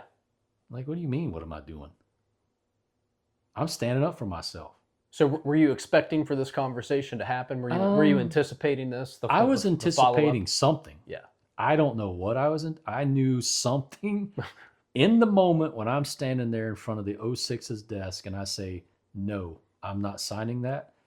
I don't know what's coming next. Yeah. But I know that they were not expecting it. Yeah. And you also know you're not in the clear just because you refuse to sign. Absolutely know I'm not in the clear. But I wasn't going to sign anything that said I failed to lead my airmen, because I didn't.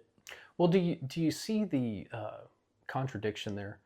You know, they bring you in, they tell you this is not an admission of guilt, but then they have a pre-prepared statement saying I failed to lead my airmen. Yeah. To me, those things don't line up. Right. It's like, if I'm signing this, if the memo had said, hey, we've called you here today because you're under investigation, these things are happening. Yes. We'll bring you back in a week and talk more about it. I'd probably be like, yeah, okay, cool. Yeah. I acknowledge this shit's going on. Yeah. But no, that's not what happened. So the first sergeant comes up to the office. This may have been the next day. I don't remember. And he's like, hey, group commander wants to know what's going on with you. I'm like, what do you mean what's going on with me? I told you yesterday what's going on with me. I ain't signing shit. I'm definitely not signing a letter that says I failed to lead my airmen. I'm not doing it. And I've already made a copy of it and sent it over to my ADC. Okay.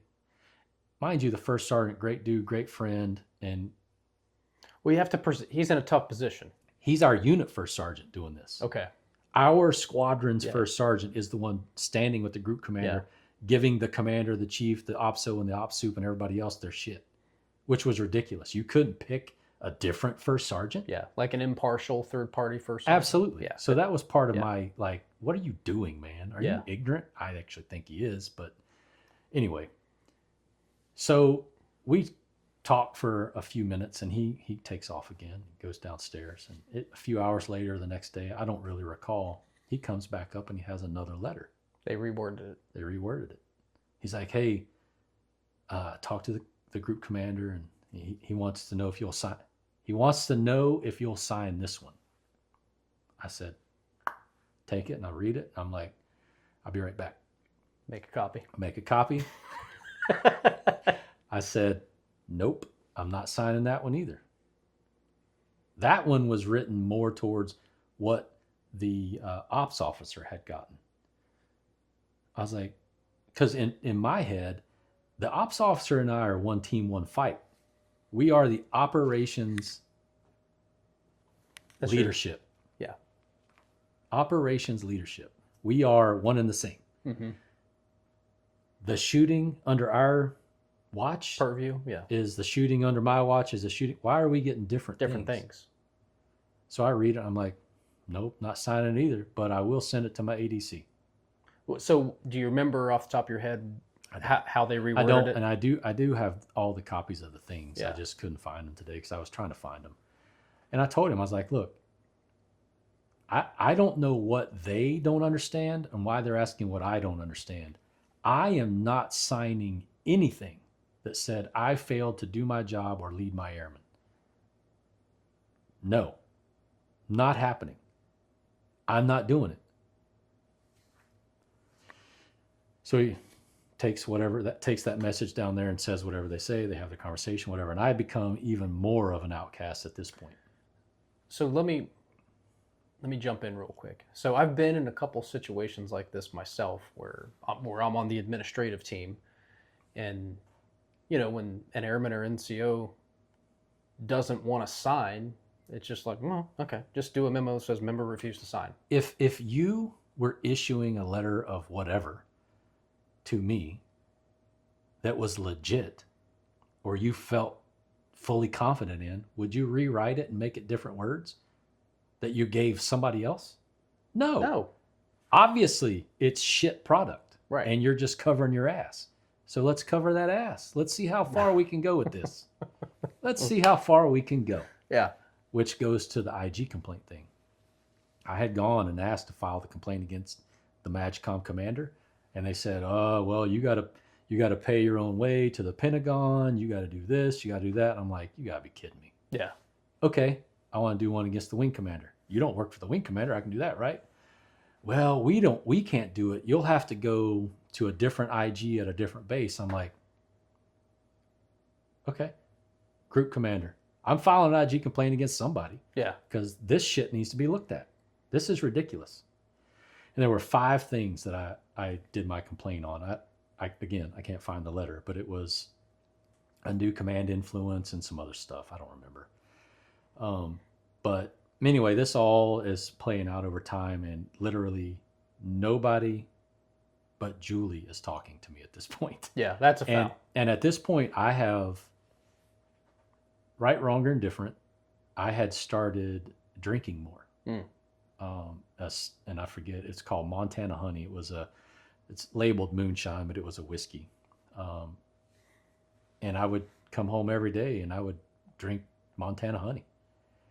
And after a few weeks of that, Julie looked at me one day and she's like, "Hey, you can't do this. You need to stop." Yeah. And I did. Good on her. And I did. But nobody else was concerned about shit. There was no mental health checks for anybody. Yeah. Myself. There was no, "Hey, how you doing?" It was like, "Hey, you're on an island, bro. Hope you're doing fine over there, but we don't know because ain't nobody talking to you." Yeah. Wow. So See, to me, that's the first thing that comes to mind. Like, even the no pun intended, even the smoking gun guilty. To me, that's bare minimum. Like, go talk to mental health, bro. true leaders do those things. Bags of shit don't. They just don't. They abandon you and they don't even look your way. And that's what happened. I don't know what happened to everybody in that line of people that were there that day, but I know it was fairly similar to what happened to me. Now, I wasn't in a place to check on the master sergeants and tech sergeants. I was not in a place. So I didn't do that either. So bad on me at that time, but I wasn't the guy to check on you. So I don't know.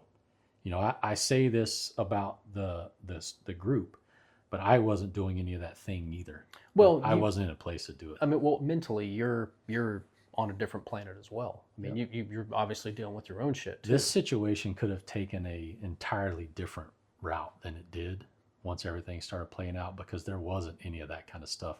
It was all about find who's guilty, punish. Yeah. Not check on people, do that. It was find who's guilty, punish. Well, but that was the yes, mindset. that too. But along the way, I mean, there's a whole ripple effect. Sure. There's a whole there's a whole group of people caught in the wake of this thing. And not to mention, it's a group of 1,200 different people Yeah. watching this happen. Yeah. Knowing that it's happened. So they've got their own pressures, their own things, you know, but anyway, all that goes down. I do my FOIA request. And in the midst of all of this, you know, the only thing I'm getting is like, why is Brady doing this to us? Why is he doing this to us? Yeah. Why am I doing this to you? Are you serious right now? I want to know what's going on. And what's funny about a FOIA request, man, is if you know your people, you talk to your people, even though when you do the FOIA request and you get back, I'm not even kidding you, a stack of documents this big. Yeah. And sometimes I think that's intentional. We're going to give him so much shit that he's too overwhelmed to look at everything. But they didn't know who they were dealing with. Yeah. And all the stuff is redacted, you know, blacked out. You can't see names or none of that stuff. Yeah. But if you talk to your people enough, you know exactly who's saying Who said what. Because the way they talk and the things they say. Yeah. So you could have cut it out of the paper. I would have known who said that shit. Yeah. The best days of my life. The best days of my life were when Senior McCoy had his back surgery and wasn't here because he wasn't following up on tasks and asking me what the status was. Yeah. Was some of the shit. I'm like, I know exactly who that is. Yeah. I've told that motherfucker 20 times that he's not doing his job and he doesn't like it. So he's going to say this on an interview about his best day of the life was when I had my back surgery and was gone for a month. Okay, bro, I got you. Whatever. But as I read through this mountain of things, it was obvious to me it was nothing more, and I don't want to say witch hunt, but they were looking for the scapegoat. They wanted somebody to pin it on so that they could get it off the chart. Well, and they did. They absolutely did. Because before the investigation was even over, and this is how I learned that the Chiefs group was dirty, my opinion. The chief of the squadron had an assignment. Wasn't consulted. Nobody asked him. Nobody talked to him. Just had an assignment to Mississippi. All of a sudden. Mysteriously. Let's get him out of here. Yep. The commander reassigned. I don't know how the officer world works. I care, but I don't care. So, real quick, did the commander survive this thing? I mean, in the long run? So it depends on what you mean by survive. The commander at that time, one of the best, if not the best commander I've ever had in my life, true friend to this day, went to do ROTC at a college and is now doing JROTC in other places. So he's still leading and doing the thing in uniform. There were, before any of this happened, there were people that didn't like him because he was the kind of guy that would look you in the face and tell you the truth. Yeah. And people just are uncomfortable with that. Those guys aren't winning popularity contests. Yeah. Yeah. And what was the funniest thing of all of this shit, man, was when this all went down and everybody was getting their punishment, you know, the commander got moved, the chief got moved, the OPSO got moved. Guess what this group commander asked of me? Hey, Brady, we really need you to stay in the squadron to keep things running. Even though I think you have failed to lead everybody in your unit and you need a letter of admonishment, not to mention we've pulled your meritorious service mid-tour medal.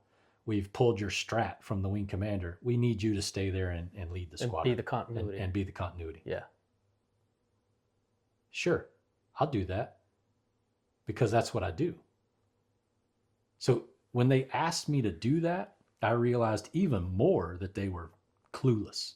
Yeah. And just trying to cover their tracks. Yes, tone deaf. You're telling me that I suck, but at the same time, you need me to stay because... You think enough of me to... Exactly. Yeah, carry the torch. So I was like, why don't you just grow a backbone, dude, and stand up and be like, no. Yeah, there were some stupid, dumb things that happened, and there needs to be some accountability, but it doesn't need to be this big of a thing. Yeah, shooting the helicopter pilot, the helicopter guy was a disaster. Yeah, and there needed to be accountability. Absolutely. Yeah, 100%. Absolutely. But the show that was put on, in my opinion, to satisfy the 4-star was uncalled for and irresponsible. Yeah. In my opinion. And I'm entitled to my opinion. I lived it. And I'm still pissed to this day. I succeeded. I'm fine. Right. But things like that just weigh me down real bad. So what was the ultimate result of this on you? I mean, did you just have you have an unsigned letter of admonishment in your record, or what? So that's what was weird. I kept getting told, what does Brady don't understand? This is all going to be shredded in 6 months. This is all going to go away in 6 months. And I'm like, how? That's not how this works. You don't just do these things and then just say 6 months, everything's done. Where's my medal that was at the wing when this happened, ready to be signed, just hadn't been signed. Where's that at? We pulled that. Then how are you going to give me that in 6 months? And you can't give me my strat back in 6 months. Right. Well, just on the medal piece, right? So it's more than just like, well, you're not getting a medal, Brady. It's the repercussion of not having it. Not having the medal. So when they open your records, they're reviewing your records and they're like, he doesn't have a medal right here. Why?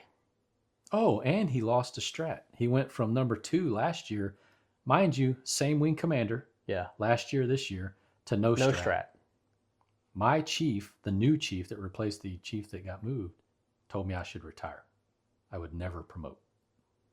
That was his wisdom to me. You should retire. You'll never promote, Brady. Okay. The hero in all of this, I had declined testing. Done the official memos, everything. Sent it up. Fuck it. I am done with the Air Force. Really? I declined testing. And you know as well as I do, declining testing at that point, you've said, I'm retiring. Hello. The cat just jumped up. Cat's on the table. All right, so we had to shoo the cat off the table, but you were about to tell us who the hero of the story. The hero of the story, man, was so the commander's gone, and we get a new commander. And like I said, I had denied testing and said, I'm done. I don't want to do this thing. I was supposed to test, and I think it was like 2 or 3 weeks before my test date was there. Yeah. And my new commander pulled me in, and I had forgotten that I had met him before, but we had deployed together to Prince Sultan Air Base in 99, 2000. Oh, so years prior. Yeah. Decades prior. And he pulls me in, and we talk, and he's like, I think you should give it one more try. I think you should test. I think this will pass, yada, yada, yada. And I wasn't there. I wasn't having it, but I listened to him. I was like, well, I mean, sure, fuck it. But you're going to have to sign some papers. You're going to have to do some work for me to be able to do that, because I've already turned all this off. And he's like, I'm willing to do that. And that was the first time in the entire process where I felt, just like when I was an airman, that somebody had my back. Somebody was in your corner. Yep. Yeah.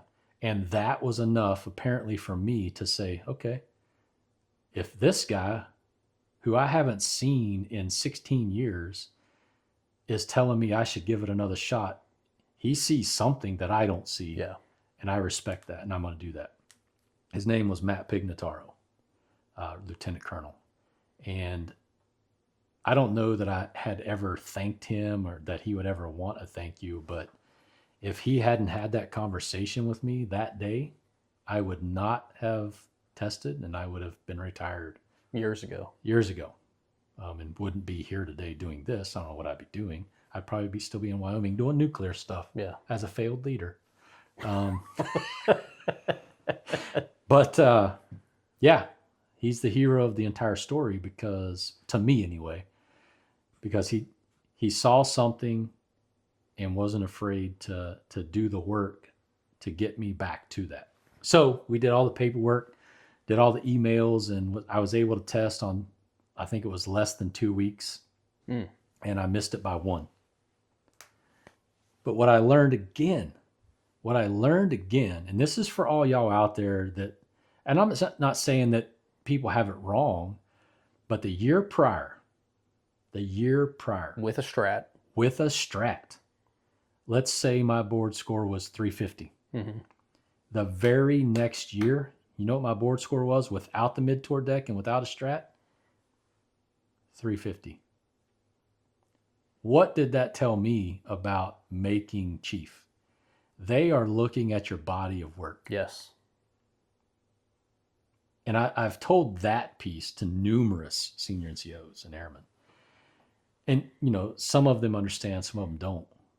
But that's a piece that is not normal, that people don't hear. Yeah. Like, you can get in trouble, and hey, strats are important, I guess. Maybe they're not. Or just not as important as people may put their life on. You know what I mean? My board score did not change 1 point. Now, the board changes every year, but that told me that the board is actually looking at your body of work. Yeah. And that reinvigorated my faith in the system, and I made it the next year. I missed it by 1. Were you still at that unit when you made it? I was. Was that chief that told you you'd never make it still the chief? He was still there, but he was not. I don't remember. Honestly, to be honest with you, after all that went down, I forgot about a lot of people, except one, the group commander. Well, I mean, human nature. I'm just curious on what, when you make it, and then you have all these people that, you know, tried to ruin your career and told you you'd never make chief, you should retire, and then you turn around and do make it in spite of all that. I mean, what are those? I mean, you're not the type of guy to rub shit in. I know that's not you, but I'm just curious to know if those people went out of their way, like, hey, congratulations, No. hey, I was wrong, No, not at all. or if they just gave you the cold shoulder and No, not at all. I did run into that group commander at a chief commander's symposium type thing. and you're wearing the stripe at this point. Yep. I was the group chief at Kirtland, ironically, when I was at this thing. You spoke to him? No, I shook his hand, but I didn't speak to him. I have a lot of internal grudge with that person. And it's not necessarily just about me. A lot of it is. I'm not going to bullshit you, but a lot of it is for the other people that were involved in the way he handled it. Yeah. I know he, I don't know what the word is, he detrimentally impacted a lot of people unnecessarily. Yeah. Because he was weak. Well, in the spirit of trying to make a show for Absolutely. a higher level commander. Yep, 100%. Look that's how my I belief. handled this. That's my belief. Yeah. I could be wrong, but that's my belief, and I'm entitled to it, and I will hold on to that probably the rest of my life. I felt a lot of people were done very dirty, and didn't have to be. Accountability needed to be dealt out 100%. Yeah. But it was done dirty. Well, and the thing, in a perfect world, what you'd want out of that scenario is, we read the investigation, we make some determinations, and, here we've pinpointed whatever, these 3 people or these 5 people, all the way down to the airman that pulled the trigger. And those are the people who we're holding accountable. Well, not just an arbitrary, like, yep, everybody in the chain of command from the airman on up, their career's over. I mentioned earlier, and I asked you about the sign, right? Mm-hmm. That was one of the main key things that people held on to. That there was no sign. Well, you didn't make sure that sign was there. Okay. So you're saying I failed to lead my airmen, which led to shooting the helicopter pilot because that sign wasn't in the shoot house. Not the building where it happened, in the shoot house. Well, here's the thing with the sign. Like, I think the sign's a great idea. That, it's not going to hurt to have the sign. Don't right? disagree. But my argument with that is, you could take, right now we're talking about the sign. You could talk about any number of precautions that weren't in place. Well, why weren't they in place? Well, my first question would be, is there a policy that's set somewhere that says there should be a sign that says this? Because I can't just use, common sense is great, but I can't apply common sense to everything. I can't think of everything, guys. And here's what's really crazy. Like, this was huge in the Air Force, in security forces. Huge. Like, our training weapons in training didn't have the tips painted blue. The magazines, not all of them had blue paint around the magazine to signify a training mag. But when I got to tech school as the chief, guess what? Those weapons weren't painted blue. Those magazines weren't blue. I can't even tell you how many pictures of cool training events people have done since then. I don't see any blue paint.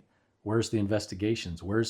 And that's something that, I know, and it was very isolated. They want to say that these are big things that we're in. No, you're just taking care of yourself in that moment at your place. It ain't going any further, and 10 months from now, it's gone and nobody's thinking about it.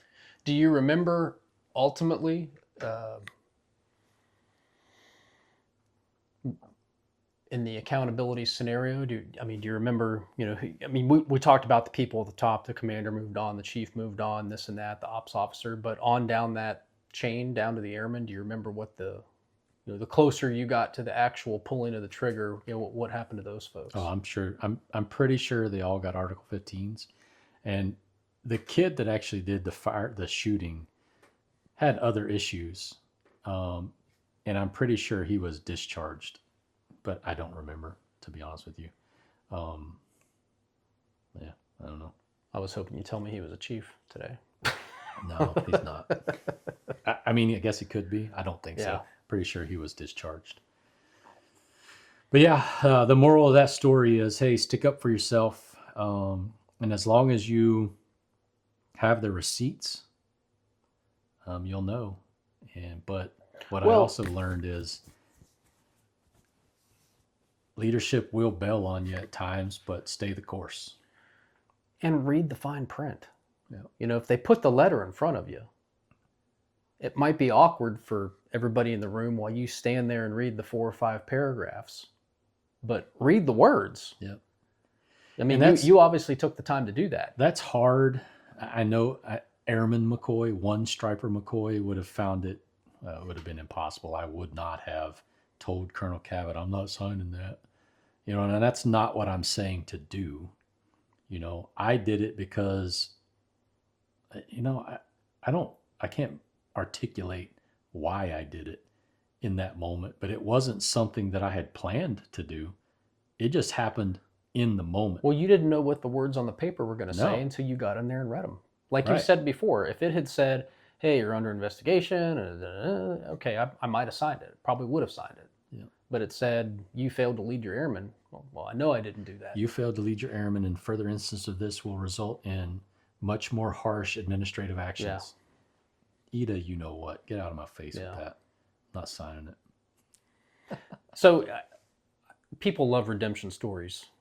And I knew you were going to tell this story today. And I'll just kind of hit the wave tops here because I have firsthand knowledge of 2 people who probably, you know, in a more conventional scenario, maybe wouldn't have made chief, that did make chief. I had a friend, I won't mention her name because she's still serving on active duty.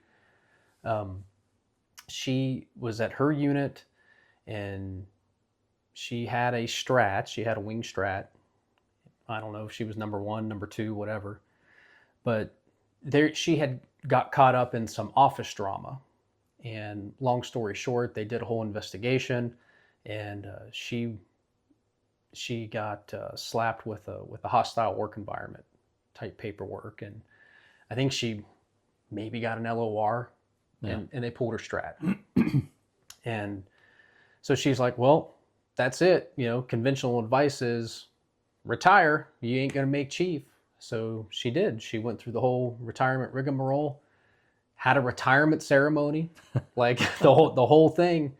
And then when you know it, she's about to start her terminal leave, and she boards right into chief. She made it without the strat.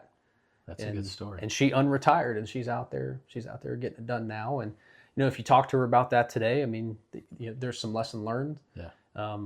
But there was also maybe some witch hunt going on in her situation, and I'm not privy to what those details are, so I won't speculate on that. But the moral of the story is, you know, if you're in the right and you stay the course, you know, like we said before, there's no straight line to achieving your goals. There isn't. And the rockier it is, I guess the better it is. I don't know. But to kind of tie up some of the loose ends, about 6 months after everything was finalized, I got my decoration, and they mailed it to me at my next base. Really? Mailed it to me at my next base. So this was your MSM, your mid tour.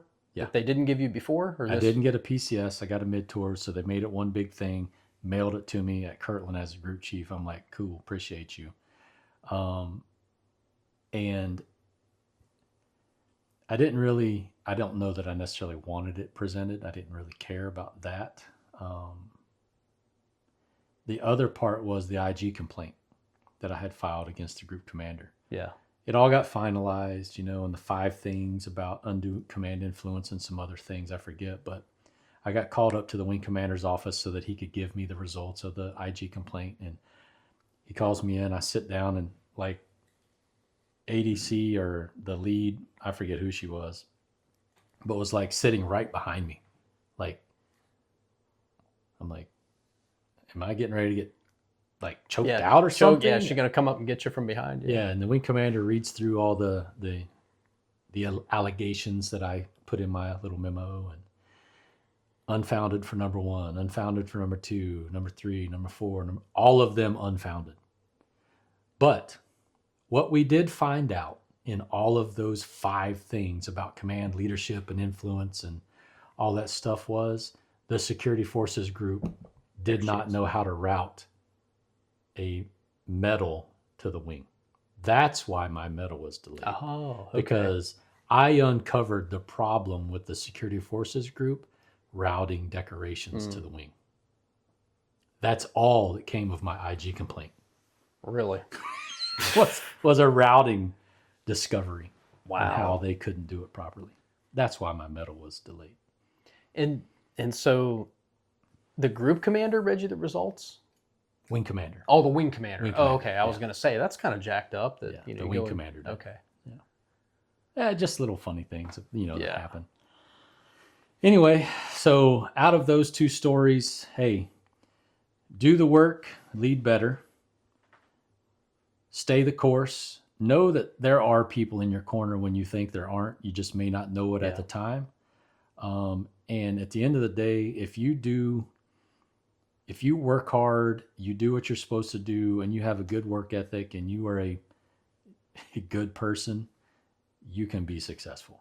100%. Just don't quit. It may get rocky. It may get rough. Just don't quit. Don't quit. Stay the course. There's no straight line. Yeah. It sucks while you're going through it, but in hindsight, all these years later, I'm sure in some ways you're glad you went through all that. If I hadn't gone through those 2 things, I don't know that I would be the same chief that I was. Yep. Well, I know I wouldn't be. Amen. Yeah. So, yeah. You had said you had a rant. I got a rant. I actually got a couple rants, but I just did an hour and a half, 2 hours of ranting. So it's over to you, my man. All right. You got a random rant? No, I had very deliberate rants. All right. Well, so I'm going to save my serious rant for another show. I kind of got maybe a humorous rant. So we were talking about working out. Yeah. Right. And, I'm telling the wife, this is maybe like 5, 6 months ago. And I'm telling the wife after looking at myself in the mirror, like, my lower half isn't proportionate to my upper half.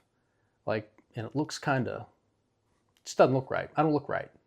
And she's like, oh, you look fine, So I decide at that point, like, I'm gonna start going heavy on my legs.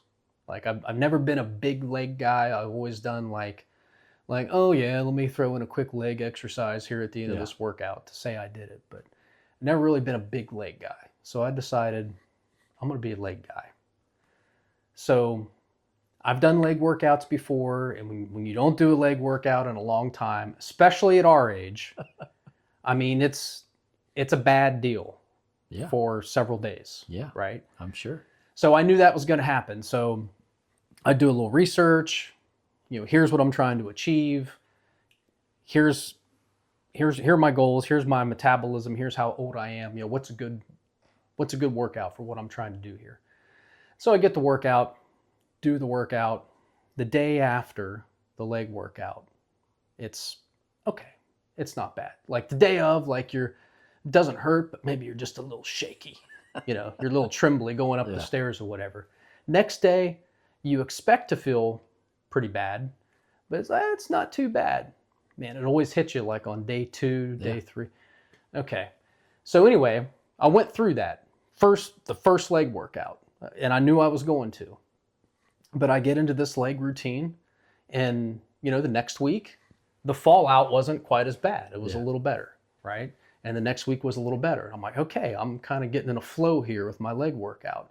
And I always do my legs on Saturday, just because I typically don't have anything else going on. Sure. Here's the rant. Here's what pisses me off. I think it's because I'm almost 50 years old. I think it's just the age I'm at, right? Things happen on Saturdays. Like, you got the family wedding. Like, my brother just got married a couple weeks ago after being a bachelor for 47 years. Congratulations. So congratulations, Dan. So my brother Dan gets married. I got a fundraising event that I'm a part of back home. So, that was on a Saturday. I had another Saturday where I had to do this and had to do the other podcast. And so I'm neglecting my leg workout for like 3 weeks in a row. And I go back into the leg workout, and again, it's the same pattern. Day 1 after, I'm not bad. Day 2, day 3, I can barely fucking walk. And it just pisses me off. It's just like, I've been doing the leg workout.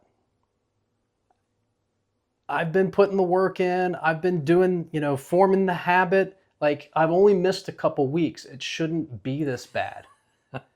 So I'm literally like the inside of my thighs and my ass, like I can barely get up out of the chair.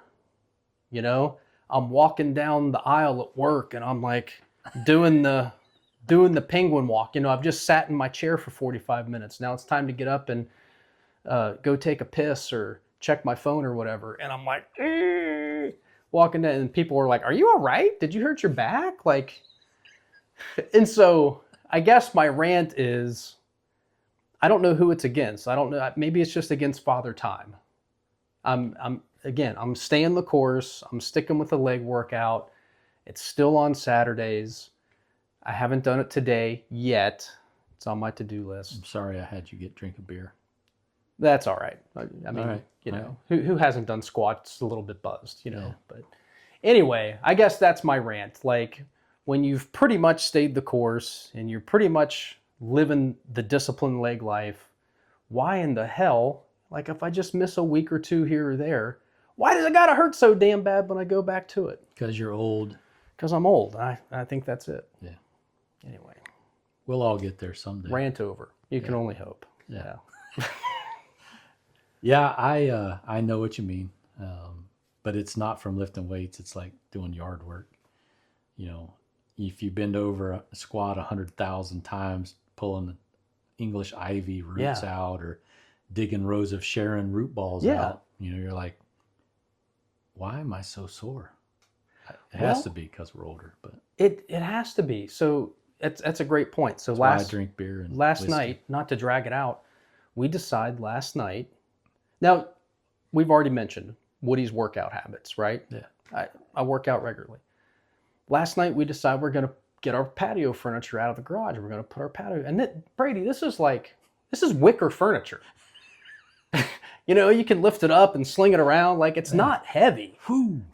Spin it like a basketball. Yeah. So we get all this shit out and we set it all up, and then where it was in the garage required a little rearranging and a little bit of cleanup.